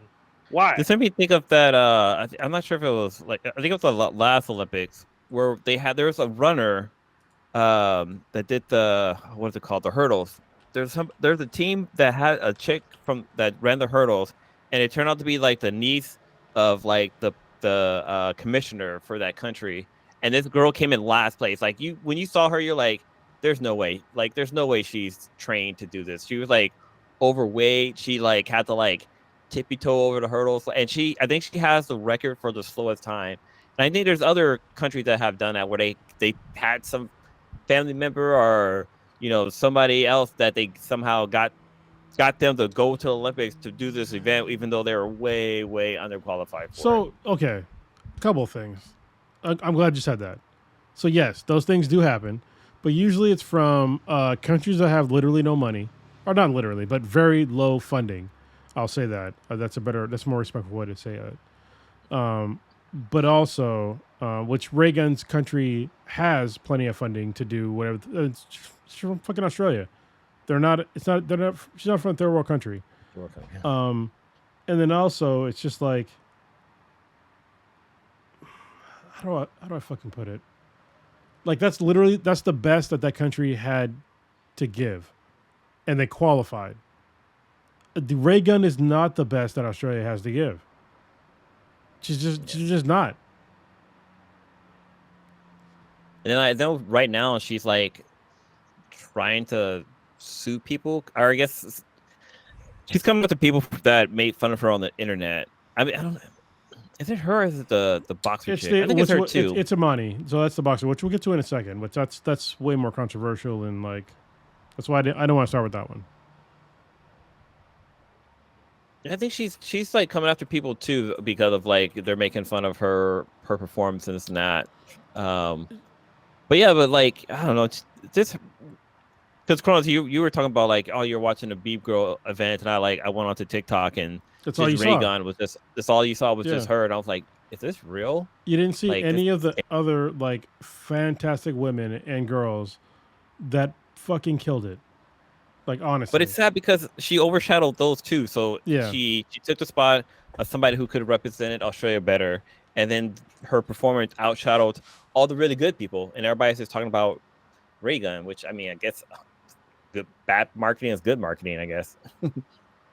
Yeah, I mean, it's shameful to me, honestly. It's to have that level of delusion of like your athletic ability, and I see it with like a lot of dudes like they know how to fight. You know what I mean? But I like to think that like actually no, because I was listening to a podcast today where like some people thought that within 4 years they'd be able to be competitive in the Olympics at like the 100-yard dash, like the 100-meter dash. There is no fucking way that an average person will be competitive at the 100-meter dash. Zero fucking chance. And I will tell you that as a sprinter from like high school, they're on a different level. Like people don't understand like how fast you have to go to run a sub 10-second 100 meters.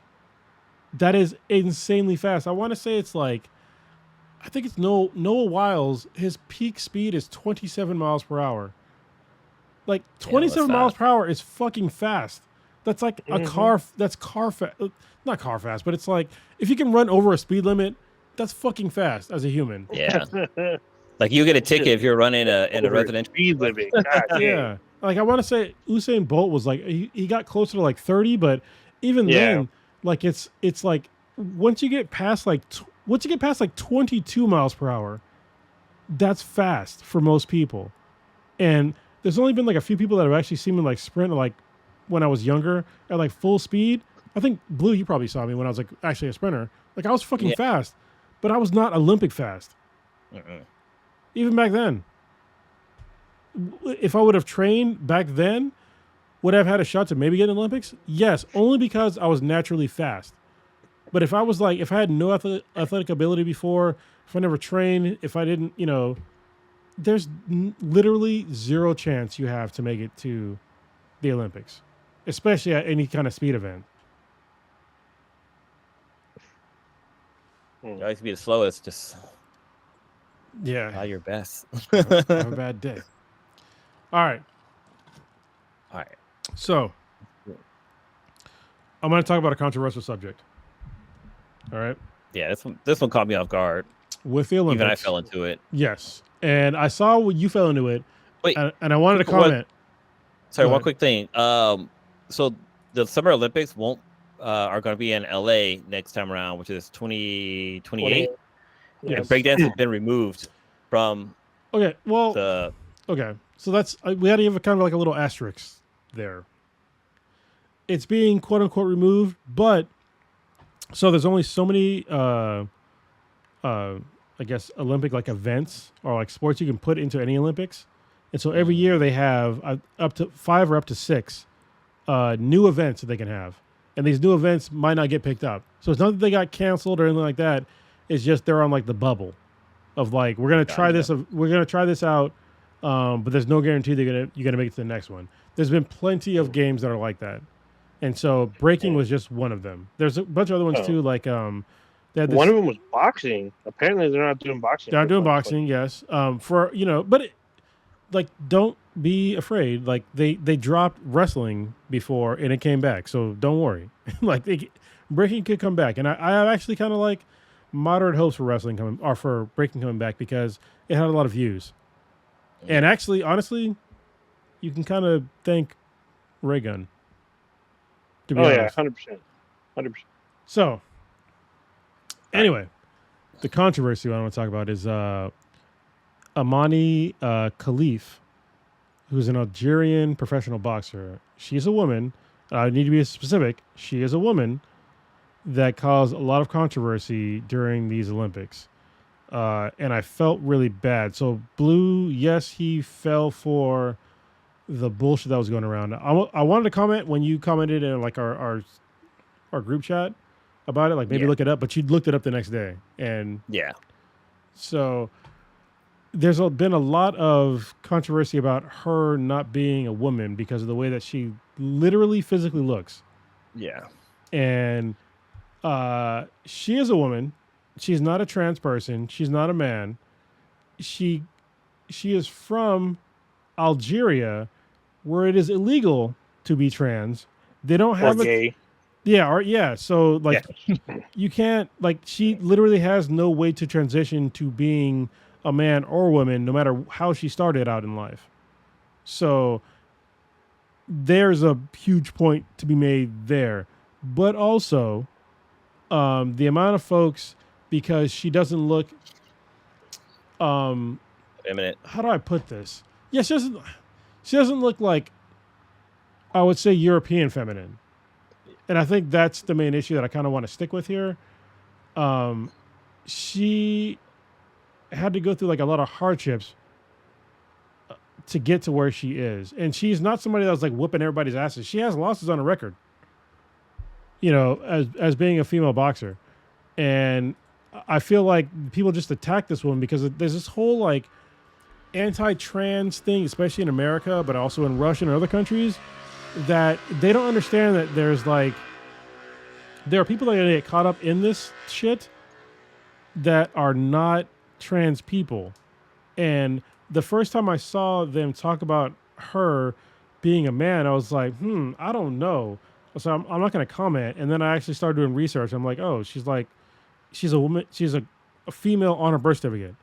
And then so they try to go into like this whole bullshit about like the XY chromosome thing, and she has high testosterone. Yeah. None of that is has been confirmed, but there are things that you might not be aware of with the Olympics when it comes to women that do have XY chromosomes, because some women do. And I think that, yes, it is very rare, but it can occur. And the Olympics, since like the 1920s, gets into like this really gross like gender identification thing with like women especially, but especially with women of color, that I think that a lot of folks need to really look into and like read a book or something, maybe a podcast. There's a podcast called from NPR called Embedded Tested Podcast, where it talks about like gender testing with women, and it's almost always women of color. Okay, because they're too fast, they look too quote unquote manly, they throw too far, blah blah blah blah blah. They said that about like Serena Williams too, right? Didn't she get accused of being a man a couple of times? Yes, and it's like it's very gross. And so in the Olympics, they've literally had to have women, biological women, have to like show their vaginas, or I guess their labias, to, I don't know what the fuck you would call them, pussy watchers. Like, I don't fucking know, like gender checkers. Yeah, and it's like to show them that like they're literally like, this is what I got. This is like, which is fucking gross. Especially like you're talking about a very small percentage of people that might be possibly of that nature, which is very weird. And so Imane got caught up in all that shit. And like I said, even if she did have XY chromosome, which is not confirmed, even if she had high test, which is definitely not confirmed, because the Olympics, which does WADA testing, they definitely are, WADA and USADA, they definitely would have mentioned that. And even if she did, the Olympics already has a program to deal with that. If you're a woman that has high testosterone levels, they will make you take drugs to bring down your testosterone. Which, if you heard me say that and you're like, oh, that seems fair. No, the fuck it's not. Like, I'm sorry. That's not fair. If you're born that way, even though you have the right quote unquote parts, and you're just going to ignore people that are in the Olympics that have obvious fucking advantages, physical advantages in their sport, that's fucking bullshit. I will give you the example of Michael Phelps. All right. Michael Phelps has a longer wingspan than almost every single person of his same size. He has double jointed fucking ankles that makes him kick harder when he's swimming. And he has a genetic, I don't want to say defect, but he has a genetic abnormality to where he retains 50% less lactic acid than any quote unquote normal person does. Damn. So using those same criteria with like the testosterone levels with women, why don't you apply that to Michael Phelps? Did anybody make Michael Phelps take drugs to up his lactose levels? No. Did anybody fucking try to like, I don't know, wrap his fucking ankles up so he couldn't use his double jointed ankles? No. Did anybody handicap him for his long wingspan? No. Like, and that's the way he naturally came. And some of these women, that's the way they naturally came. And these women that I'm talking about, it's such a small percentage of women, and none of them that we've seen so far have dominated their sport.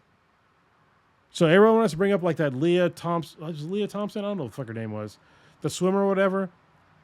No idea. She does not swim better than, I forget the swimmer's name in the Olympics that got her like gajillionth fucking gold medal.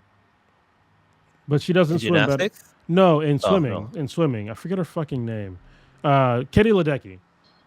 She does not swim better than Katie Ledecky. And if I say she makes you mad, I don't give a fuck about the trans swimmer. But she does not swim better than Katie Ledecky. If you look up swimming records for distances or whatever, look up all the fucking world records. I'm pretty sure it's Leah Thompson. I gotta make sure that's the right name. But Leah Thompson is not on that record. You know who's in the top fucking 15? Katie Ledecky. Well, I'm trying to find, because the person who brought this really to light, or I guess started the accusation, was somebody she was fighting against, because this her opponent had said that she's never been hit so Real hard. Quick, it's Leah Thomas. That's her name. Okay. Leah Thomas. Oh. Yeah, so Khelif, she was fighting against somebody, and the woman she forfeited. Like she said like she can't go on anymore because she said she had never been hit so hard by anybody in her life, and she was the one that kind of started to accuse Khelif of possibly being a man. And then that's when I heard about the whole high testosterone and this and that, and then like the internet kind of started to run with it. But then it kind of started to go the other way, where people were like, oh, no, she's from this country where, like, trans people are basically murdered. And, like, it's illegal for you to transition or even be gay in this country. And then, like, I got to see, like, pictures of her, like, not in the ring. I'm like, okay, yeah, she's definitely a girl. Or she's definitely a woman. She's a female. But then, like, she's got kids. She's married. Like, I got to see that side of her. I was like, okay, then what the hell? This woman just basically got mad because she got hit too hard, and she decided to drop out. Yeah, that's like you quit, and then like the organization. This is what the controversy was: is that the organization that disqualified Imane Khelif was not the Olympics. It was from an organization that has. Hold on, I gotta put this thing right because I don't want to give misinformation out there, but it is from a boxing organization, but they did not provide how they confirmed that she was not a woman. And they said that she had XY chromosomes, but like I said before, that doesn't always mean that you're not a woman. Like it doesn't. So, and I understand that this is like I want to not cut you off, but I want to chime in. Actually, I should ask. Even if it was true, Did you watch the Olympic Committee, their broadcast about her? No, I didn't. Literally, so I watched it. It's on YouTube. So the Olympic Committee had a press junket for this particular boxer, and they literally came out and said this person was born female, was raised female, and competed as female. He told one of the reporters flat out, like, this is not a trans case. It is not a man versus a woman. This is just this is a woman versus woman. This is a biological female versus another biological female. I think he answered maybe one or two questions, but he literally came out, this was a, fair case or whatnot. He said there's too much, I guess, negative press or like social media was running away with this, like saying that, we got this wrong or no, we did this right. He did not talk about the organization that previously disqualified her, and it wasn't just her; it was her and another boxer. But the Olympic Committee, you can rewatch this. It's like it's a 2-minute like interview. They literally tried to come out just to set the record straight because social media went ablaze with her being trans, and like no, and he talks about her being from Algeria, but he implies that her being trans was basically not allowed in her country. He doesn't say it outright, but he just says that he just points out that she's from this country, and like basically that wouldn't fly, like with her being trans. So yeah, so the Italian boxer's name is Angela Carini. She's the one that bowed out at 46 seconds in. Yeah, but then there was like also some backstory where she was crying because she told her dad that she was gonna make it all the way and all this stuff. Like she really came up with this. Basically, I don't want to say white girl tears, but I mean, it's she came with a sad story to kind of make it seem that made it even worse in my eyes. It made it really make Khelif look like a villain. So yeah, people ate that shit up, and so including Elon Musk, the Three Musketeers. Yeah, Elon Musk talked a lot of shit about her. So did J.K. Rowling. Talked a lot of shit about her, and so did former President Trump. and Imani decided to sue J.K. Rowling and Elon Musk, and I hope that she sues Donald Trump too, because he's out here talking about how she's a man and all this shit, and it's just like she's not a man. So and I can say that pretty definitively because I believe the Olympics. So, not some random fucking boxing organization that has sort of shady fucking dealings. So yeah. Yeah, I mean, to me, this is kind of like the Sha'Carri Richardson kind of case. Not in the fact that she was testing all this stuff about being a woman, in the fact that where she was disqualified 4 years ago, and her training and winning like outside the Olympics, everyone's like she's gonna dominate, and she raced against the Jamaican team, and she got smoked. She literally got smoked. Yeah. People were just like all hyped up about her winning, but then the fact that she didn't, they all like kind of lost faith. It's like, dude, there are other high level people around the fucking world that are competing. That's the whole point of the fucking Olympics. And the fact that somebody else lost to someone that was, either faster, stronger, well, the Sha'Carri Richardson thing was like, the whole story about that. Yeah, I know the whole story about that, but I'm specifically talking about her coming to the Olympics and literally losing in the races she said she was going to win. And she went up against 3 different Jamaican runners that she had trouble with in the semis, in the quarterfinals. Are you talking about last year or I'm sorry, last this time? Year, this one? Yeah, this so year. there's a backstory there. But yeah, I mean you can lose in any event. Yeah. So, yeah. Even if you're elite in your own country, you can still go on the world stage and fucking lose, either gracefully or very, very ungracefully. So yeah, this is honestly one of the reasons why I internally, I was like, I'm gonna stop commenting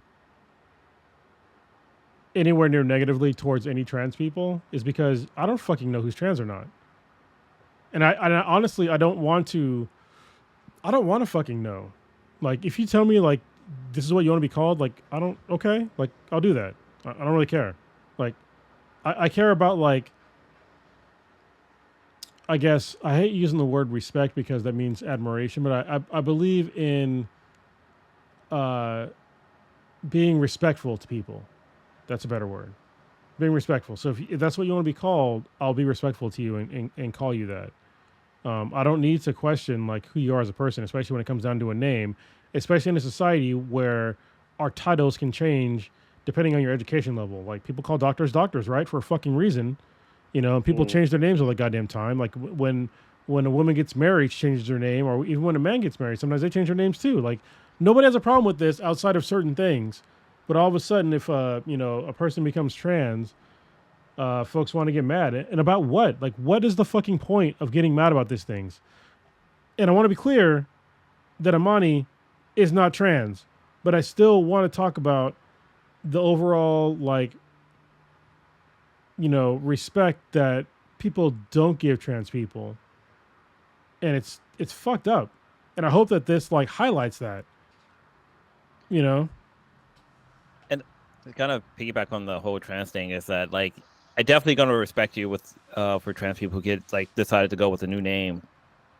But there's also a little bit of give and take. So if I grew up with you all my life, calling you one name, and if I slip up and call you that name by mistake, like, yeah, you can't hold it against me. It's just it's 2 different people now. Like, my brain's gotta like figure out like your new name is this and not this anymore. I mean, you gotta adjust, but it's the same thing with like when somebody gets like I said, when somebody gets married, they have a different last name. Like, like you just you can adjust. So, like, especially for this podcast, like, we all gonna go by our regular names, and we'll slip up. Yeah, all the time. I mean, I guess we still go by those names though, like outside off the podcast. But I mean, it took a while before we finally stopped doing it. And like, even with myself, I call myself by my real name every now and then. Almost every cast. That you do, Brian. That you do. Oh man, that's fucking. I don't know. Crazy. I don't know if that joke will land on the listeners, but yeah. Before we switch gear, I mean, it's not on the list, but I just want to talk about I think it was China. China's diver I've never seen this in my life other than like in the movies. This girl dove into the water and barely made a splash. Like it's Oh, I did see that. I think she had a portal dude, gun. yeah, something Yeah. because it was. Do you remember that movie Coneheads? Because Yeah. like the youngest daughter, she was on the swim team and she like dove into the water. It was like bloop, and Was like it she barely had a splash. was it a guy or a almost like girl? that. I saw one. I thought it was a guy who like literally he got a perfect score. No, Was it a what I girl? thought it was a girl. Okay, Yeah, it was a I could girl. be wrong. Okay. Hope, think so. Yeah, she was wearing like a full body thing. So yeah, it was a girl. But yeah, she dove into the water. There was no splash. I was like, what the? Is that even possible? Like, my brain just couldn't compute it. But then again, she was like, I don't know, she was small. She was real tiny. So it kind of does make sense at the end of the day. But yeah, she got a perfect score of 10s across the board, which was really cool. Well, let's. Oh Cool. nope, it's not coming up. Well, that is China. I'm trying to find it. Oh. I'm not gonna. It's not coming up right away. But yeah, I mean, I'm pretty sure I saw what you were talking about, and yeah, it was just like, I don't even know what the fuck this person did to like displace water. But Yeah. goddamn, and also do like fucking a gajillion flips. So yeah. All right, y'all want to move on, or it's getting kind of late? There's some other stuff you want to talk about because there's still stuff we didn't talk about. We didn't talk about Jordan Chiles. Yes, we did not talk about Jordan Chiles, which I would like to. Do you guys know about this whole story? I know bits and pieces of it. I haven't been following it too. I know about the closely. whole story. It's the where she came in 5th, right? Yes, she came in 5th. Okay, yeah, I know the full story. Yeah, so you want? It's fucked up. You want to take the lead here? Yeah, sure. So, Jordan Chiles, she's one of the gymnasts for. Hopefully, I'm telling the right story. She's one of the gymnasts for the USA. Well, no, she's not USA, right? Is she another country? She's from the U.S. Yes. Okay, US. And she placed in 5th place. She had a score of for the individual floor routine. Individual floor routine, correct? Yeah, she placed 5th, and her time was or her score was like a 7.7000 basically, and she went to the judges to contest her score, saying that one of the moves she made was a bit more difficult than they gave her points for. So they raised her score to 7.6666, which put her in 3rd place, which bumped another athlete from 3rd into 4th. Technically 2, but yeah. Technically 2 people. But yeah, so they gave her the bronze. She qualified for bronze, and so it was her, Simone Biles, the GOAT. Yeah, the GOAT of Olympics. She said the GOAT. She is the GOAT, and another black girl from Brazil. So it was the first time 3 black girls won all 3 medals, and it was like a big thing. Well, one of the coaches from the girls that got bumped down to 4th place contested that when Jordan went to contest her score, that it was past a certain time frame. So apparently, like, you have like 1 minute to like contest your score before like it's all sticks. So yes, but I want to give some caveats, Blue. Sure, go ahead. So when it comes to the 1 minute thing, it's only 1 minute because Jordan Chiles was the last person. So if Jordan Chiles was not the last person, she would have been given enough time until the next person started their routine. So that's usually between 1 to 5 minutes. But because she was the last person, she only got a minute to contest it, and she only missed it by what they were saying was 4 seconds. 4 seconds. 4 fucking seconds. And so the committee was like, okay, yeah, you're right. Until they stripped her of her bronze. But Jordan went back to contest it again and had like video footage of her contesting her score with like at the 46-second mark. But because of it already been turned over already, they decided just to not give it back to her. Like they were like, well, there's no other proof. Like we're just going to stick with our second, I guess, our second response to her score or whatever. But yeah, so they stripped her of her medal, and then like they didn't give her a chance or anything. Just like, hey, tough tits, basically. Yeah. Okay. So I want to give some other context about Ana Barbosu. Is that she originally asked that that all three of them be given the bronze, because it was like, because she bumped down 2 people. Yeah, And and so their scores were the same, right? Like, yes, wasn't it they like were the same. So she asked that Jordan Chiles, as well as the other 2 contestants, which are both from Romania, be given the bronze medal. And yeah, the for some reason the committee, which they're saying now that the person that was like the head of that committee was from Romania or something like that. So it's like it's kind oh of a conflict of interest. But yeah, I mean, the judges were wrong to begin with, and Jordan Chiles should have been given the correct score the first time. And the fact that she missed it by 4 seconds is almost irrelevant. But if they have video evidence, it's definitely irrelevant. That being 4 seconds late, it really shouldn't matter. And people are just like, they're so mad about it because they're saying now that, oh, the Olympics just wanted, 3 black girls on the podium. Just like, I mean, no, but they were the obvious winners. And now they're going back and like they're giving it to her. It's like, it's all fucked up. But there is another, God damn, I had this all fucking written down. I forgot what the fuck it was called now. But there is another medal that I suggest that actually give me 30 oh seconds. yeah, Okay? I remember you talking about that. Give me 30 I seconds. guess I know. Yeah, Uh, well, let's look it up. There was an athlete who was a runner. I mean, he's gonna look this up, but there was a runner who was attacked while basically they were in first place. Somebody from the crowd ran out, attacked this person, like kind of held them down on the ground, and then like other people came over and helped get this lunatic off of them, and they're able to return to the race, but they end up coming in 4th place, which they went from 1st place to 4th place, which is still amazing for that. They were like get their pace back, but they were awarded a different type of medal. Yeah, so it's Which it's called the Pierre de Jesus Christ, this is fucking French. Coubertin. He was like one of the first like originators of the Olympics, so like the modern Olympics. And it's basically the spirit of the Olympics. It's like the spirit of competition. It is a medal that it's a special medal, and it looks gold. It looks dope.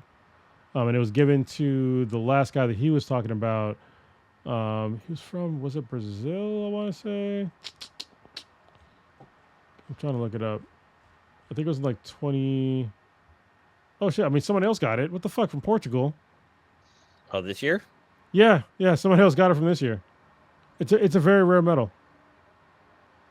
The first Portuguese guy to get it. I want to go to, I think it was 2008-ish. God damn it. It doesn't matter. But yeah, the thing that Blue was talking about. See, I did it. I fucked up his name. It's 2024. It was Vanderlei de Lima. And it was during a marathon. So, yeah, they're giving out every now and again for people that have the spirit of the Olympics. And I think that if Jordan Chiles needs to give back her bronze medal, if they want to, in my eyes, they're cheating her out of it. But if she gives it back, I mean, she's going to have to give it back. And I think if she does give it back, or when she does give it back, they need to give her this fucking medal. Because I think she's earned it, because she definitely earned a medal.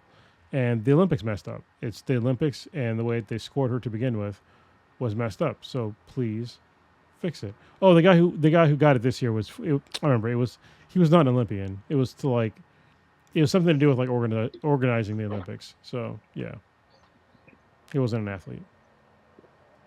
So I wanted to look up and see how much. So for the Olympics, there's the bronze, silver, and gold, and I saw somewhere what percentage of the medals have that actual material, and I was really shocked about the gold medal, which I'm pretty sure it's been like this for a while now. But I think it had like something like 2 grams of gold to like 100 and something grams of silver. Like it's more silver than it is gold.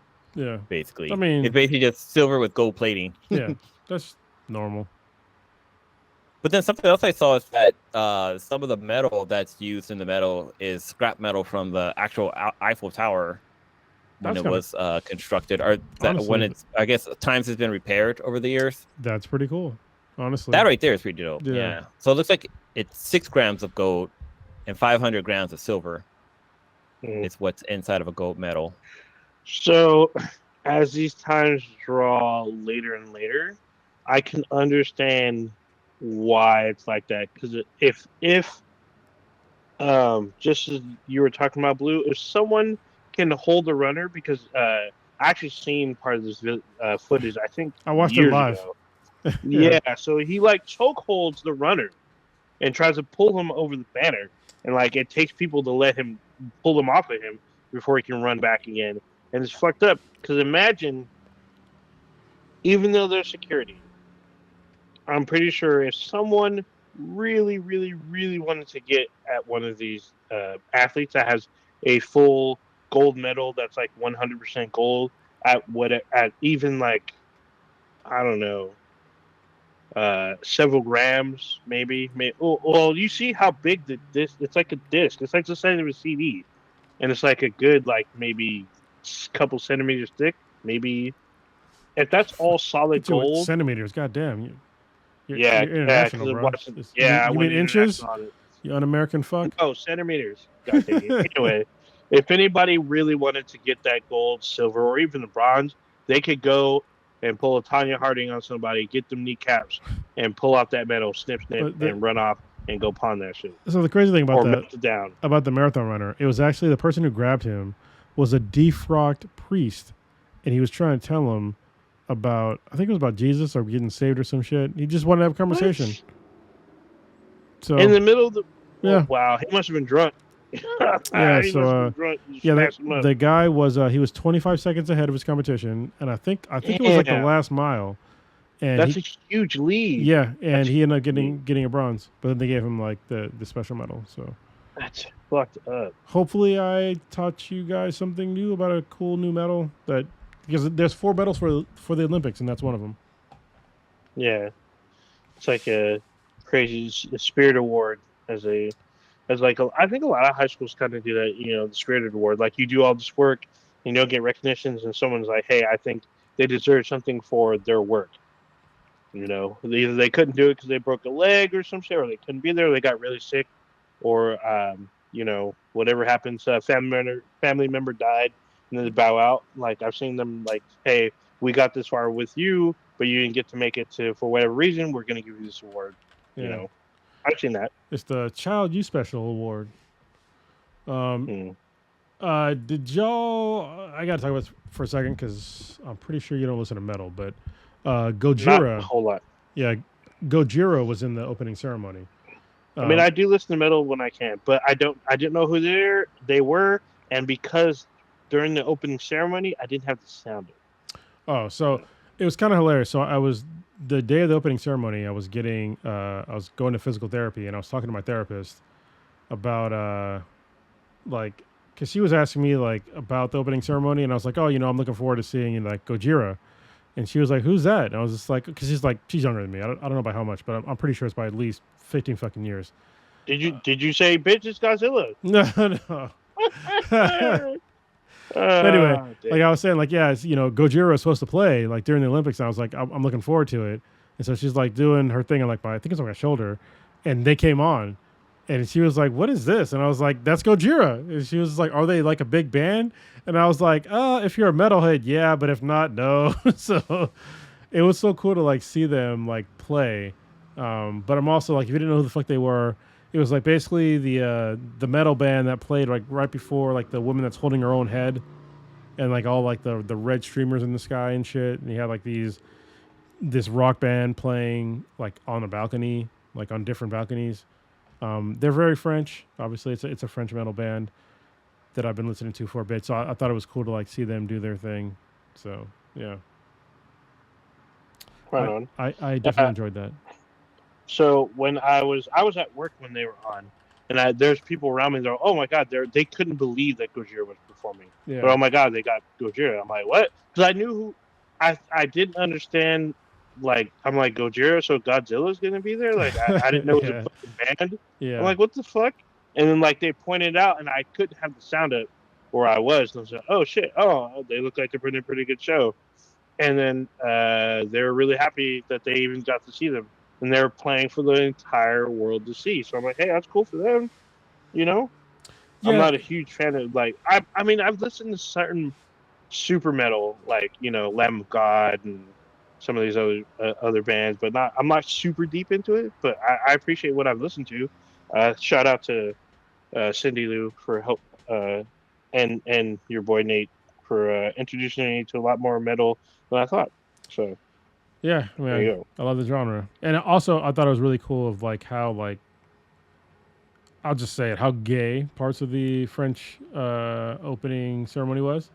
I think it made a lot of folks in Oh, America uncomfortable, and I'm they like, were super mad. yeah, I'm like Well, you see, do your so thing. Candace Cameron Burr or whatever her last name is, she went off, and like everybody else. So like she went off about how disappointed she was. I'm like, dude, this isn't in America. Like, why are you mad? Like the French people are different, way different. Like, like if you don't know who James Baldwin is, that's why he went to fucking Paris. So Yeah, they can. yeah, and y'all tripping out. Like, my dude, y'all need to understand. Like, being gay, being gay is not gonna go away. Like, y'all people keep thinking some kind of pill or something's gonna make this shit go away. Y'all just want them to pipe down, like you wanted the black folks back in the 50s. Yeah, they can all die mad as far as I'm concerned. They're all mad. Uh, They were super mad. So I'm disappointed they did this. So I kind of get some dude's nuts fell out. I don't know if that was on I don't give purpose. a shit. Maybe. I didn't look at his nuts. Yeah, I'm not looking at his nuts. So the thing is, people pointed it out, and I saw it in stills. People want to blatantly, like, literally, they put it in still, and they circle in fucking red or Yeah, black. that's what I saw too. He's nuts. I'm like, dude, if I had watched this live, I would never have seen that shit. So No. I'm not looking at Because I'm pretty sure I actually saw that part and I didn't really notice, but I don't really give a shit. I think they're the whole thing about like the menage a trois, thought that was hilarious, like in like the theme of like the thing, and like they had like the Assassin's Creed runner running everywhere, like going through scenes and shit. Like I thought it was I heard super about French. something like that. Yeah, Yeah. like honestly, hold on real quick. Yeah. Like it's not nobody's gonna beat the China Olympics that was like back in like I want to say 2008. Like that was like the pinnacle for the Olympic opening ceremonies for me. But I also do appreciate the fact that all these Olympics, they are so culturally relevant to that country. And so if I don't happen to like it, like not even that I don't like it, maybe I just don't understand it. I think I'll put it that way. But I don't really give a shit. Like it was very French, and that's what I would expect for being based in fucking Paris. So like they're just different from you. Like you don't live in fucking Paris. Like why are you mad about this? Exactly. I mean, y'all can write a very strongly worded letter to their president or whatever. He's probably not going to read it. He ain't gonna read it. Or you can post on X. The prime minister. Not gonna read that. He's not going to give a fuck. It's his city. You want to know why? Because you're writing in English and he's fucking French, you asshole. That too. I mean, maybe someone will figure out Google Translate, but it is what it is. Can we just really talk about the U.S. ambassador that was all over the fucking Olympics that everyone knew because he's worldwide? And that's fucking Snoop Dogg. Snoop Dogg was basically our fucking ambassador at the Olympics. He was fucking everywhere. Everywhere, every event. I saw him. He was dressed. He was dressed. He had condoms, bro. I'm just saying. He was dressed for like the occasion. Like it was fucking crazy. Everybody wanted to take pictures with him. Everyone wanted to dance with him. Everyone was like all about it. It was very crazy that he's in France and everybody knew who the fuck he was. And like, I forgot Snoop and Dre and pretty much a lot of West Coast fucking rap. It's fucking international. Hip hop is international. Let's get that right. But just seeing Snoop Dogg being a fucking megastar out during the Olympics was fucking wild to me. He was everywhere. You know what's funny? So like in one of like the various black groups that I'm in, somebody was talking about how Snoop Dogg is one of the best rappers of all time. And I was like, no. Snoop Dogg is not even in my fucking top 10 of best rappers of all time. He is very entertaining, yes. Mm-hmm. But as far as like his lyricism, I mean, no. But I think that he is appealing. This is not in a denigrating way to Snoop Dogg. He is very appealing for some reason to white people. And I think that's why. And they're just like, oh, he's at the, French Olympics. Oh my God, this guy's fucking dope. But, he's not the best rapper on the planet. So, and he hasn't even like dropped a really decent rap song in a long time either. But I appreciate him as like a person. Like seriously, like his brand is dope. his entertainment as being a rapper is dope. Like, I mean, Gin and Juice, fucking Dre Day, like he has like, yes, he has like a back catalog, but you can't tell me he stands up to like a Nas or a Kendrick Lamar or I don't know, like I don't want to say Jay-Z, but I mean, he would have to be up there. Yeah, I mean, Jay-Z's a billionaire for a reason. That's just money though. Like I don't. The reason why he's a billionaire is not because of his rap Hey, skills. the game at The reason why he's a billionaire is got that kind of money. Yeah. DJ Quick ain't got that kind of money. No, but I mean, it's because Jay-Z he's a capitalist. He's not. It wasn't his rap skills. It was his ability to exploit people. Okay. So Damn. I'm gonna be honest. Calling him a colonizer. Hot takes from Cronus about rap. Yeah, people. he calling him a colonizer. Yeah. Damn. If you want to, I got to rewind the tape. I respect Snoop Dogg 1,000 times more than I respect Jay-Z. Okay, I feel like that's an East Coast West Coast thing, but it is what it is. I mean, I guess being from Cali as well, I 100% respect Snoop Dogg, but that's because I grew up with Snoop Dogg, or I don't want to say I grew up with him, because I heard old as fuck. But still, I heard more Snoop Dogg than I heard Jay-Z. I didn't hear Jay-Z until like way later, like till like the early 2000s. I guess he was around in the 90s. I heard him in the 90s, but I think it's because like when I first started hearing Jay-Z, I joined the Marine Corps, so I was like 98. Yeah, see, I didn't hear him until like 2000, 2001. Can I pause the podcast for a second? King Arthur is giving like his hot take on his top 5 in no order. He didn't say no order, but I'm just gonna say no order because I don't know what his order is. Rakim, Big Daddy Kane, LL Cool J, Chuck D, and Ghostface are his top 5. King Arthur's also telling on himself how old he is, but it's all good. I'm all here for it because you know what? The new LL Cool J shit is actually still good. Like he has maybe a new album coming out. He at least had a couple of new songs that came out. And he's still legit. Like honestly, like his lyricism is still right there. So yeah, I put LL Cool J up there. Top 10. So it's hella funny. So I have a quick Ghostface story. So it was probably the second to last music festival. It was an EDM. Oh, they call it like it was house music before it was labeled EDM. But it was like a house. No, it wasn't house. It was Project Revolution. My bad. Project Revolution. Ghostface was on a stage out in the parking lot because it was like multi stages at this big ass venue here in the Bay, and I had this shirt on that says "Show me your tits," and I climbed up this fucking pole, and Ghostface was yelling to the crowd, "Hey, where the titties at? Where the titties at?" And he sees me. He sees me with the shirt, and he's like, "He got the shirt!" And the whole fucking crowd turns around and looks at me. I'm all fucking yeah. He's like, "Yeah, he got the shirt. Where the titties at?" The man's telling you he's got the shirt. Where the titties at? It was fucking. But did you hilarious. show him your titties though? I'm just saying. Not sure. No. Man. So I had to keep my arm on the pole so I didn't fall over and fucking crush myself with something else. So no. But that's my little Ghostface Killer fucking story. Fucking crazy, but it's funny. I can respect this, but that's not my top 5. But I respect King Arthur's. He's got some. Yeah, he's telling his age, but he's got some heavy hitters on this motherfucker. Yeah, for real. People that people forgot about.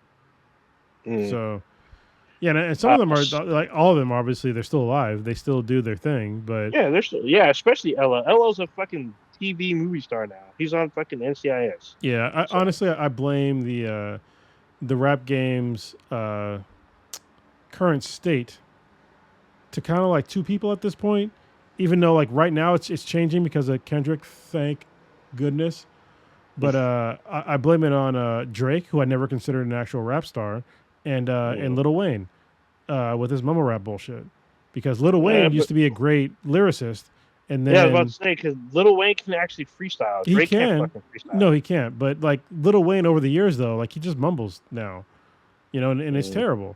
And then Drake just like he has no substance to his music. I how do I put this? I don't gotta put it respectfully. I'm just he's a person that makes kind of bland shit that you can bob your head to and like maybe like parts You're of your life okay. that you went through. Like it's not. There's no like. There's no introspection there, or maybe like I was sad from a breakup. Maybe that's like the deepest you're gonna get. But like everybody goes through that fucking kind of shit. Did you just fucking listen to Most Def again and just try to like No, I mean fucking I because that's listened to that literally shit a what while Most ago. Def Yeah, he's to put it in Most Def's words, it's shopping music. And that's what he has. It's shopping music. Target music. Yeah. He's called Target music.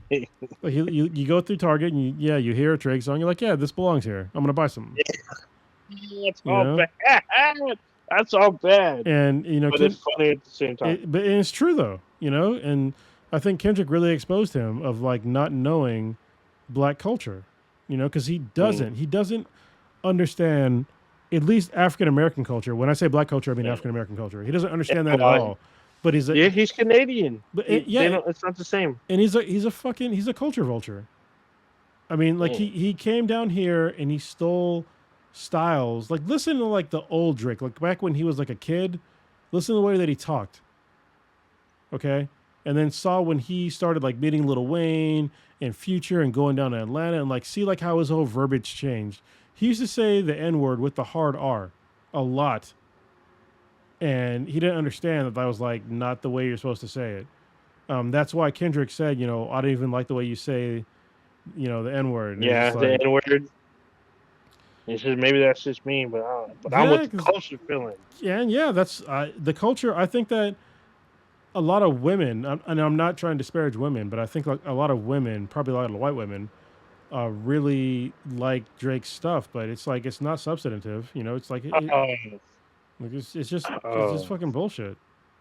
So you don't watch Insecure, huh? I think Prodigy does, because there's a part where Issa Rae and like one of the co-stars, shit, I can't remember his name, but he tried to make fun of her about Drake, about how she loves Drake, and he's like, well, Drake really understands us. She's like, she's talking about black women. He's like, Drake really gets us. He understands us. I'm like, I guess, but he's talking shit about Drake. It's fucking so funny to me. I'm like, what the fuck? Like, there's a clip of this. I think it's on HBO that's like promoting the show. You can watch like little clips and shit. And I remember watching that clip a few times. I was like, what the fuck? It's because he clowns the shit out of Drake. And she's like, no, Drake really gets us. Like, he understands us. Like he knows how to talk. Like, he knows how to hit their like strings, like their little heartstrings. Like, yeah, he definitely found his lane, I guess, but he's not a good dude. So anyway. I mean, someone pointed out that if you were Canadian, you would probably say Drake is the best rapper right now from Canada. And I'm just like, yeah, if you're Canadian, you're probably gonna say that. Especially if you're Toronto. Unequivocally, he's the best Canada rapper right now. Oh, I'm sorry, the best Canadian rapper right now. 100%. What other fucking Canadian rapper is there? Is Logic? I don't even think Logic's from Canada. I don't listen to Logic, so yeah. Apparently he's got some good stuff. Him and I've listened to the other guy. Who's the guy with the curly hair fro? He's got the TV show on. Yeah, he's got the little fro. Lil Dicky. Oh, I don't think he's Canadian. He is funny though. Either. Yeah, see, but people like him, and he's a rapper. But he's not. They're not on Drake's level. Like they're not getting Drake's level of stuff. Anyway, we started talking shit about Drake, and our fucking numbers just tanked. Oh well. All right. We oh shit! It's almost 11 o'clock. Fuck. All right. There's other stuff I want to talk about, but it's getting too late. All right. What you got going? Go ahead. Oh, this weekend. So my birthday is on Saturday. There you go. So August 17th is my birthday. I'm turning, holy Jesus, 45. I woke up a couple weeks ago, existential dread of like my half my life is probably done. That was a lot. So yeah, enjoy that. Think about that as you will. But I'm looking forward to hanging out with Mishka again. Like I said at the beginning of the podcast, we have not had our joint birthday party for 5 goddamn years, and so we're bringing it back down here in San Diego. I'm looking forward to hanging out with people. I'm gonna give some invites to people that are down here to hang out with me, kind of short notice, but because we're gonna have dinner and then we're gonna go out to like have drinks. So If you can make it out, please do, because I have not been as social as I probably should be. Being single, quite strange for me at this point. The Rick and Morty anime drops tomorrow, so don't forget to watch it. I think like the first two drop tomorrow. I think it drops. I think it drops at midnight tonight. Okay. I Which saw is some. I which saw midnight some tonight is report. tomorrow. Ninja, thank you, you fucking scholar. Sure, I'm here to help. Uh, There you go. real quick, last thing I want to talk about is something that kind of made my day, other than seeing my daughter. Is that there's a kid that I convinced to do a kettlebell challenge with me. Who is they don't have nicknames on the podcast, but somebody that we both know. I know who he is. You know what I'm talking about? Okay. So yeah, Yeah, I know. so I convinced this teenage kid to do the 100 kettlebell challenge a day with me for 2 weeks. I probably should have said a month, but he's a teenager, so I just said 2 weeks.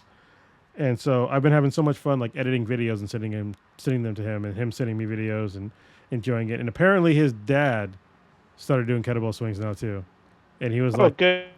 yeah, and he was like, oh, I know who his daddy is. yeah, he was talking about, oh, I'm so fucking sore after doing like 50, blah, Yeah. blah, blah. But now he's like, he's not as sore anymore. And that was cool. And I upped my weight significantly during the challenge. So it's like hard for me to do now, but I'm having so much fun doing it. And Hold on. I gotta stop you. So I've seen your kettlebell fucking thing. yeah. You had a loose one, and you had one on a fucking pole. Oh, like the a steel stick or mace. some shit. Yeah, it's a steel mace. That's Yeah. different. I was like, what the fuck? Those things are like, one of them was 50 pounds. Easy. It wasn't 50. It depends on how you hold it, but yeah.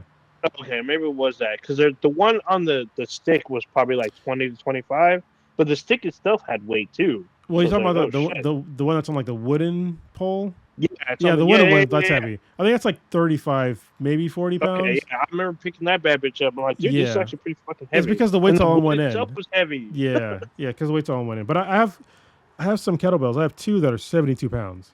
So There you go. but right now I'm doing 100 kettlebell swings a day, all in a row, that at 54 pounds. So yeah, it's like that's actually a lot doing 100 in a row. So anyway, having fun with that. So they kind of made my day, because yesterday for me was kind of dark. So yeah. Well, it's always darkest before the dawn, those things, okay? As for me, I got some life-changing shit happening in a couple of days, so I'm trying to adjust for that.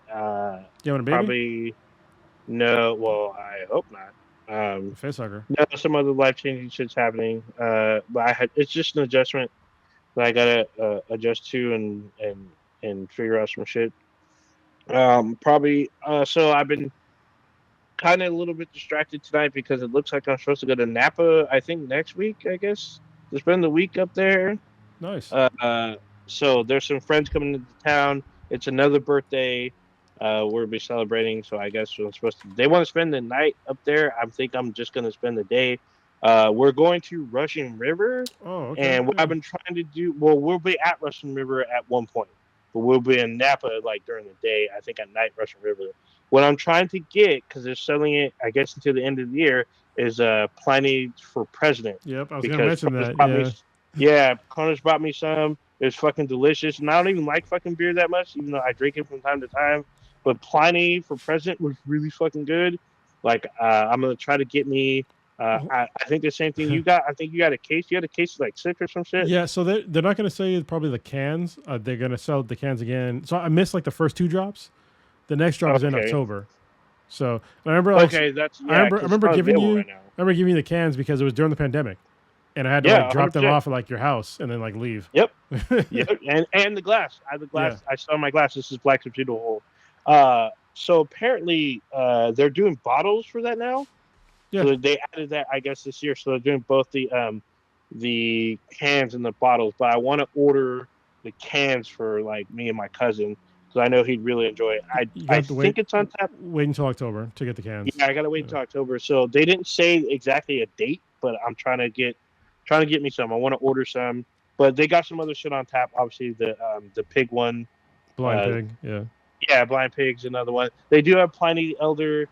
Not a huge fan. It's just whatever to me. They got some other ones that's some limited time beers, but they have a shit ton of Pliny the for President merch, and the hat was really fucking nice. I'm probably gonna get the fucking hat. So that's within the next 2 weeks. Got a lot of shit fucking going on, like personal wise. So I'm trying to get my more of my shit together. Yeah, and it's still hot up in the NorCal, but it's gonna start getting cooler apparently, like really quickly. So No, it's not. we'll see. Oh, Ninja, you can burn in hell. I'm just saying. I hope not, but I'm just kidding. we'll see. Still playing still playing the first footer. I'm actually probably gonna start playing some of these other games. Wild Hearts, or the one with it's the one that's That's an old game. It's not. It came out like what, a year ago? I think I got the wrong game. Oh, that's like the Monster Hunter clone thing, right? Yeah, that one. Okay. Yeah, that's like a year ago. So it was like I came out with high reviews. It's on Game Pass now, and apparently it's coming to PlayStation Plus or whatever, or one of the tiers. It's coming to 2 tiers. 2 of the PlayStation tiers. It'll be out on, I think, September 1st or something. Oh, good. The poors can play.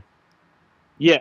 I'm just kidding. That could be me soon. I'm just saying. Yeah, it's all bad. But so apparently we're talking about gaming on that, so you can join in too. Because I mean, I don't think. Did you already buy the game or no? Which game? Wild Hearts. You didn't buy that because you're not a huge Monster Hunter. I'm not a Monster Hunter fan. No. But apparently it's similar, but maybe better. According to B-Boy. B-Boy really likes it. He liked it better than Monster Hunter. So maybe, and if it's on PlayStation Plus or the 2 tiers, you might, check it out. If you don't like it, just delete the shit. There you go. So there you go. Very good. We're getting into that. There's a couple of games I'm going to want to get next week. I'll probably talk about Star Wars Outlaws, even though it won't be out by next podcast. But there's some controversy. Hopefully, Prodigy will be back because we've been talking about it back and forth. We talked about it a little bit last week, but he's got more shit he wants to throw at it, but we'll see. All right. Take us out here, man. All right. Even though Blue went to the ether somehow, but his internet went out. Oh, okay. Oh, shit. Hopefully there's not a fucking fire or something. Anyway, you just experienced Black and Black Times Infinity, the dankest podcast on the internet. Check us out anywhere and everywhere with BTBTI. Anywhere you consume your podcasts, video or audio. It's BTHANBTI. You can email us at btbti@gmail.com. We have a Discord server as well. Let us know. Email us. Let us know that you want to join. We'll maybe let you in, and especially if you've been in the chat, whatnot. Check out our official website, binheadproductions.com/BTBTI, and we have. Someone said our Amazon app isn't up anymore. Do you know? I haven't checked. I don't. I'll have to check. If it's not up, then we have to contact Mario. So yeah. Yeah, that's fine. And so we have an app on Amazon and whatnot. You can watch us and they'll let you know when we go live and whatnot. So there you go. Oh, and we're also on Twitch. If you didn't know, we go live on YouTube and Twitch every Wednesday, 8:30-ish. 8:30 is the target, but probably not the start. It's going to be 8:40-ish for a little bit, so yeah. I don't want to say that because then we're going to end up starting at 9. So like 8:30, just be prepared. 8:30-ish live on YouTube. Just look us up, either Black and Black Times Infinity on YouTube or BTBTI, which comes either way. And then also on Twitch, just BTBTI will pop up definitely. There you go. All right, we are at this page. Yeah. Talk to it.